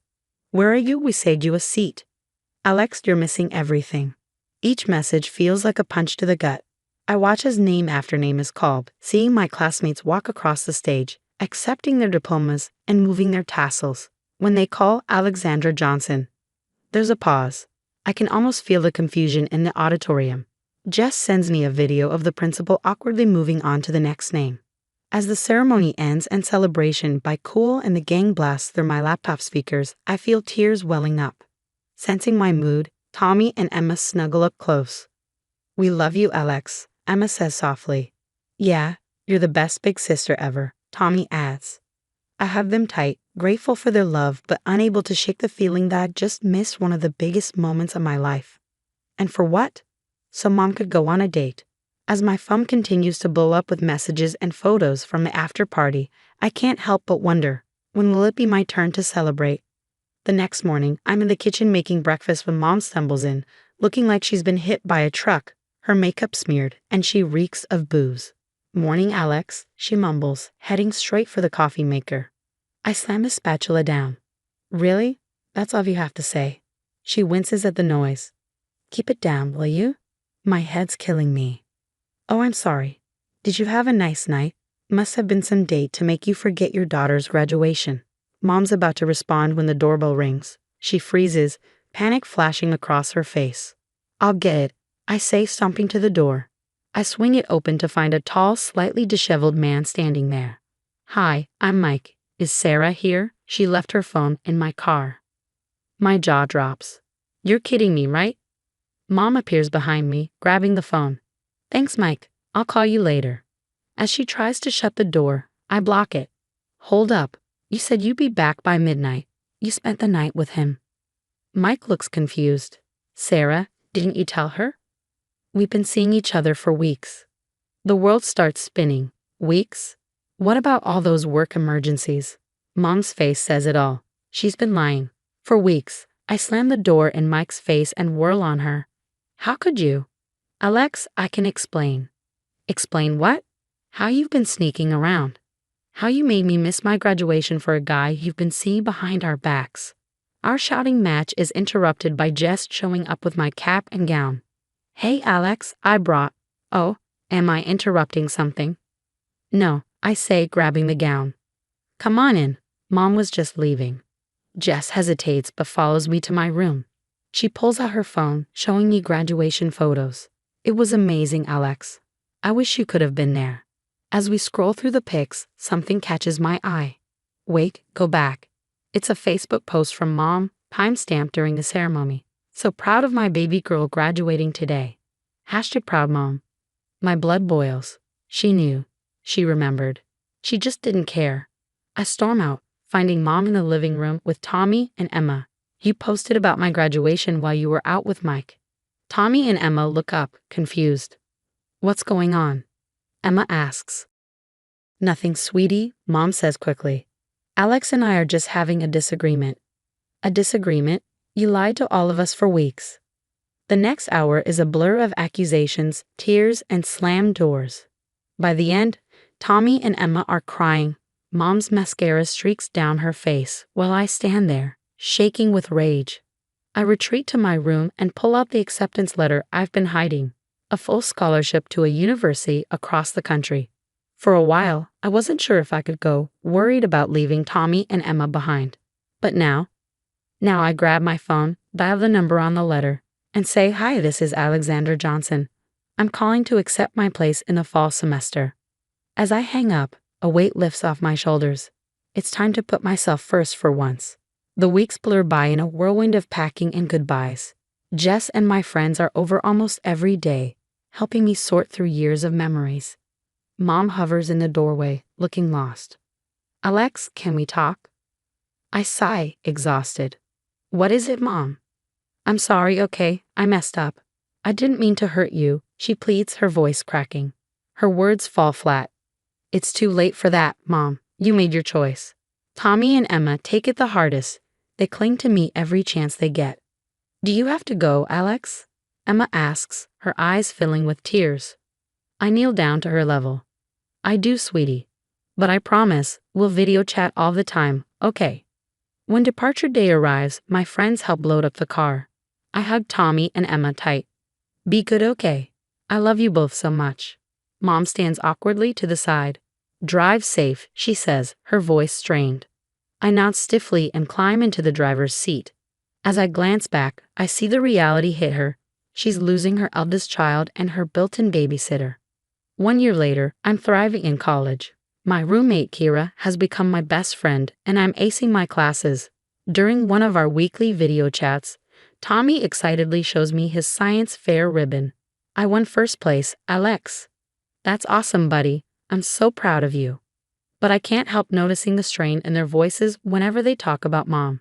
She's struggling without me to pick up the slack. Later, Jess texts me, "Your mom's on another Tinder date. Tommy called me to babysit again." I shake my head. Some things never change. Months fly by, and before I know it, I'm donning another cap and gown, this time surrounded by friends who have become my family. As I wait to walk across the stage, my phone buzzes. It's a text from Tommy. "We're watching a live stream. So proud of you, sis." I smile, knowing Tommy and Emma are cheering me on. But there's a twinge of sadness imagining Mom sitting at home, watching me graduate without her, again. When they call my name, Alexander Johnson, summa cum laude, I stand tall and proud. After the ceremony, amid the hugs and congratulations, I check my phone. There's a message from Mom. "Congratulations, Alex. I'm sorry for everything. I hope someday you can forgive me." I stare at the message for a long moment before putting my phone away. Maybe someday, but not today. Today is about celebrating how far I've come and looking forward to the future I fought so hard to create. As I pose for photos with my friends, I realize something. Family isn't always about blood. Sometimes it's about the people who stand by you, who support your dreams, who show up when it matters most.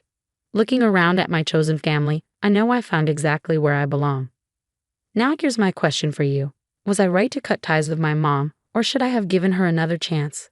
What would you have done in my shoes? Share your thoughts in the comments below. Your perspective might help someone going through a similar situation. If you enjoyed this story, don't forget to hit that like button and subscribe for more content like this. Your support means the world to me and helps the channel grow. Thanks for watching, and I'll see you in the next video. Hi, I'm Rachel, a 32-year-old mother who's navigated more family drama than most people should have to face. Before I dive into my story, don't forget to like and subscribe for more real-life tales from the chaotic world of family dynamics. Let's get started. When I married Tom, I didn't just gain a husband. I inherited a whirlwind in the form of my mother-in-law, Linda. From the very beginning, Linda made it clear she thought I wasn't good enough for her son. She had this knack for walking into a room and instantly draining the joy from it with her unsolicited advice and constant critiques. "Rachel, don't you think Lily needs more structured playtime? You're too lenient with her upbringing," Linda would say, as if my parenting needed her stamp of approval. And Tom, he would just nod along, never once defending me. One sunny Tuesday, I decided to redecorate Lily's room. I thought light lavender walls might brighten it up. As I laid out the paint samples, Linda waltzed in, her eyebrows raised like she had just smelled something foul. "That color is all wrong, too cold for a child. You're not seriously considering it, are you?" she scoffed, not waiting for my response before turning to Tom. "Tell her she's making a mistake," she demanded, and as usual, Tom mumbled, "Mom might be right, Rachel." It wasn't just her words. It was her constant presence, always hovering, always there. Dinner times were the worst. I'd spend hours preparing something special, only for Linda to scrutinize it like a judge at a cooking competition. "This needs more salt." "Honestly, Rachel, how hard is it to season properly?" she'd critique while Tom quietly ate, never uttering a complaint unless his mother prompted him. Then came Lily's upcoming birthday. It was supposed to be a simple celebration, but Linda had other ideas. You know, a proper party would have real entertainment, not just homemade games. "Shall I hire a magician?" she suggested, dialing her phone before I could even respond. "No, Linda, I've got it covered." I tried to intervene, but the icy look she shot me could have curdled milk. "It's settled." "Kids need something memorable," she said, ending the call and leaving me fuming in silence. Tom, as usual, just stood by, his voice barely audible. "Maybe it's for the best, Rachel. Mom knows a lot of people." The day before Lily's birthday, I overheard Linda on the phone, bragging about how she had to step in to save the day from my underwhelming plans. Tears stung my eyes, not just from anger, but from a deep, growing despair. How much longer could I let this go on? How long before my daughter started to believe Linda's words over mine? That night, I turned to Tom in bed. "Do you even hear how she speaks to me? To us?" I pleaded, hoping he would finally see sense. "Rachel, she's just trying to help. Maybe you're taking things too personally," he sighed, turning away, closing the conversation but leaving me wide awake with a heart full of wounds. As I lay there, the moon casting shadows across our room, I knew something had to change. This wasn't just about a birthday. It was about my life, my daughter's happiness, and the peace of our home. The storm Linda had brought into our lives was about to meet a quiet strength it had underestimated. Tomorrow, on Lily's birthday, I would stand up for myself, for Lily, and for our little family that deserves so much more. The morning of Lily's 5th birthday dawned crisp and bright, just the glimmer of hope I needed to follow through with my plans. I was up early, whisking batter and slicing strawberries, the kitchen filled with the sweet scent of anticipation. Today was about making it perfect for Lily. I arranged heart-shaped pancakes on a platter, the blueberries sparkling like little sapphires next to the golden, fluffy cakes. "Mommy, is that for me?" Lily's tiny voice broke the morning silence as she padded into the kitchen, her eyes wide with excitement. "All for you, birthday girl," I said, kissing her forehead and setting her down at the table. Just then, the kitchen door swung open with a thud, and in stormed Linda, her face already twisted in disapproval. She didn't even greet Lily, just marched straight to the counter where the birthday breakfast lay. This is what you've made? Honestly, Rachel, this won't do at all." Linda's voice was sharp, cutting through the morning warmth like a cold breeze. I felt Lily's small hand squeeze mine, her joy dimming. "But Grandma, I love Mommy's pancakes," Lily said softly. "No, darling, you deserve better. Something grand, not this homemade mess," Linda declared, and before I could react, she scooped up the plates and dumped them into the trash. The sound of my efforts crashing into the bin echoed painfully in the kitchen. "Linda, what are you doing?" "It's her birthday." I couldn't keep the tremor out of my voice, my hands balled into fists. "Improving it," Linda retorted, eyeing the trash with satisfaction. The door opened again, and in came Tom, his expression bewildered. "What's going on here?" "Your mother just threw out Lily's birthday breakfast," I said, my voice rising in disbelief and anger. "Tom, why is she doing this?" Tom looked from me to Linda, the conflict clear on his face. "Mom, why would you do that?" he asked. "It wasn't suitable. I'm just looking out for Lily," Linda replied dismissively. "This was important to us." To Lily, "You can't just barge in and." "Tom, tell her she's overreacting. It's just breakfast, and I can order something much better." Linda cut me off, turning to Tom with an air of finality that demanded obedience. I watched Tom falter, his resolve melting under his mother's expectant gaze. "Rachel, maybe Mom's right. Let's just order in and avoid the fuss." I stared at him, my heart sinking. Lily tugged at my sleeve, her little face crumpled in confusion and hurt. "Mommy, why did Grandma throw my pancakes away?" "Sweetie, how do you explain to your child that her grandmother values control over her happiness?" "Tom, this is your daughter's birthday. Your mother can't just." "Rachel, let's not make this a big deal, okay? Let's just get through the day," Tom said, his voice weary and pleading. That was the moment it clicked. This wasn't just about pancakes or birthdays, it was about respect. About Lily growing up thinking this was normal. "No, Tom. It's always let's just get through the day. When do we start living for us? For Lily? When do you stand up for your family?" Tom hesitated, his eyes darting between me and Linda. "I am standing up for my family. I'm keeping the peace." "No, Tom, you're letting your mother walk all over us," I said, my voice rising, each word sharper than the last. "Rachel, you're blowing this out of proportion." "Am I? Or have I just had enough?" The clarity was fierce within me. "Linda, you need to leave now." Linda scoffed, turning to Tom. "Are you going to let her kick me out?" Tom's response was weak. "Mom, maybe you should go." "No, Tom, not maybe. You go with her.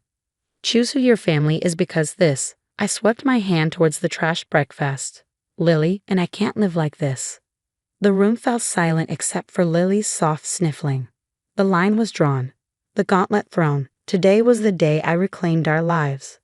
The morning's upheaval gave way to a quiet thick with tension. I moved through it, picking up Linda's belongings scattered about. The weight of my decision anchored every step. I wasn't just cleaning up after breakfast. I was clearing out years of suppressed frustrations and sorrow. "Rachel, are you sure about this? Maybe we can talk it out." Tom's voice followed me, filled with desperation and disbelief. "Talk it out? Like all those other times?"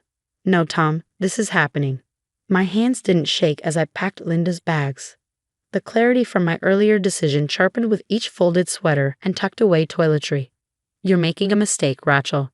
You're overreacting." Linda's voice cut from the doorway, harsh and unyielding. I zipped up the last bag and stood facing them both. "I'm making a choice for my daughter. For me, Lily deserves peace in her own home, and so do I." The cab idled outside, the driver looking at the house, then back down at his phone. I grabbed Linda's suitcase, the wheels thudding against each step as I dragged it to the door. "Tom, please think about Lily. We can fix this, but not with her." My last plea was to the man I thought I knew, the man I thought would stand by his family. "You're choosing her over your own wife and daughter," I said, my voice cracking. "Your responsibility was to your wife and child first." I handed Linda her bag. Her sneer failed to hide the shock in her eyes. "You'll regret this," she hissed, her words slipping through clenched teeth as she stepped into the cab. "I already regret not doing it sooner," I said, shutting the door on her glare and turning to face Tom. His figure was slumped, torn, but his choice was made clear when he grabbed his own coat. "Tom, you walk out that door, you don't come back." His pause was the last shred of hope fluttering to the floor. "I'm sorry, Rachel. I hope one day you'll understand." With that, he stepped out the door, closing softly behind him, as if even it couldn't bear to make a sound. The finality was not a slam, but a soft click that echoed loudly in the suddenly empty house. Left alone, the silence was no longer oppressive but open with possibilities. I scooped Lily into my arms, her small body clinging to mine. "It's just us now, baby. Just us." "But we'll be okay, Mommy." "Yes, just us now, and that's enough. We're enough." I kissed her forehead, her trust in me building my resolve. I walked through our home, each room a testament to a life I was ready to leave behind. My reflection in the mirror showed a woman changed, not broken, but rebuilding. Lily's hand in mine was a reminder of why this had to happen. That night, as I tucked Lily into bed, her room now just as it should be, quiet, peaceful, I promised her better days. Her soft snores were a sweet counter to the harshness of the day. As I sat there watching her sleep, the weight of my choices settled around me like a cloak. It was heavy. I knew the road ahead would be tough. The whispers of the community, the sympathetic stares, the inevitable loneliness of single motherhood, it would all be part of the journey. But as I turned off Lily's light, a whisper of my own filled the room. We are enough. Navigating life as a single mom, the days melted into a routine of resilience and discovery. Lily's laughter became the soundtrack of our new life, filling spaces that once echoed with tension. But with new beginnings came new challenges, especially the legal ties that needed untangling. Tom and I had to formalize our separation. "I just want what's best for Lily," I explained over the phone to my lawyer. The papers spread like a fan across the kitchen table. "He can see her, but it has to be healthy for her. No sudden drop-ins, especially not with Linda." "Understood, Rachel. I'll draft the visitation terms clearly." "You're doing great, keeping things straightforward," my lawyer assured me. The calls were frequent, each one a step toward legal clarity but emotional complexity. The community whispered, but those whispers couldn't drown out the louder voices of friends and family who stood by us, supporting our small do in every way they could. One evening, Lily asked, "Mommy, why doesn't Daddy live with us anymore?" Her small face was puzzled as she played with her food. "Sometimes people need a little space to remember how to love each other, right?" "Daddy and I needed that space," I said, keeping my tone light, honest but shielded from harsher truths. "Do you miss him?" "I miss who I thought he was," I admitted, not just to Lily but to myself. The days grew colder, the first frost kissing the windows as I dropped Lily off at school. One morning, while waiting at the gates, another mother, Mia, approached with a tentative smile. "Rachel, it's been a while since coffee mornings, hasn't it?" "Yeah, it's been hectic." I smiled back, grateful for the attempt to bridge the gap. "Thanks, Mia. I might take you up on that." Community support was unexpected but welcomed, a warm balm on the loneliness that tried to seep through the cracks of newfound independence. Back at home, the phone rang, Tom's name flashing on the screen, a reminder of the thread still connecting us. "Rachel, I've been thinking a lot about everything. I'm sorry for not standing by you for everything with Linda. I didn't see it then, but I do now." "Tom, sorry doesn't change what happened. It doesn't change the decisions you made. Lily and I are moving forward. You should too." "I know. I just hope you find happiness." "We already are finding it," I said. "Goodbye, Tom." Hanging up felt right. It wasn't about bitterness. It was about peace, about building a world where Lily and I could thrive. As I watched Lily run across the playground later that day, her laughter mingling with the crisp air, my heart felt full. This journey had taught me the unyielding power of a mother's love and the strength found in the freedom of letting go. "We're doing okay, aren't we, Lily?" I whispered as she sprinted towards me, her arms wide. "The best," she said, her small arms wrapping around me, her world secure in the circle of my embrace. And that wraps up our story, folks. Now, here's a question for you all. If you were in Rachel's shoes, would you have given Tom a second chance if he sincerely tried to mend things, or do you believe some actions are too damaging to forgive? Dive into the comments and share your thoughts. Don't forget to hit that like button if you enjoyed the story and subscribe to stay updated with more content like this. Your support means a lot.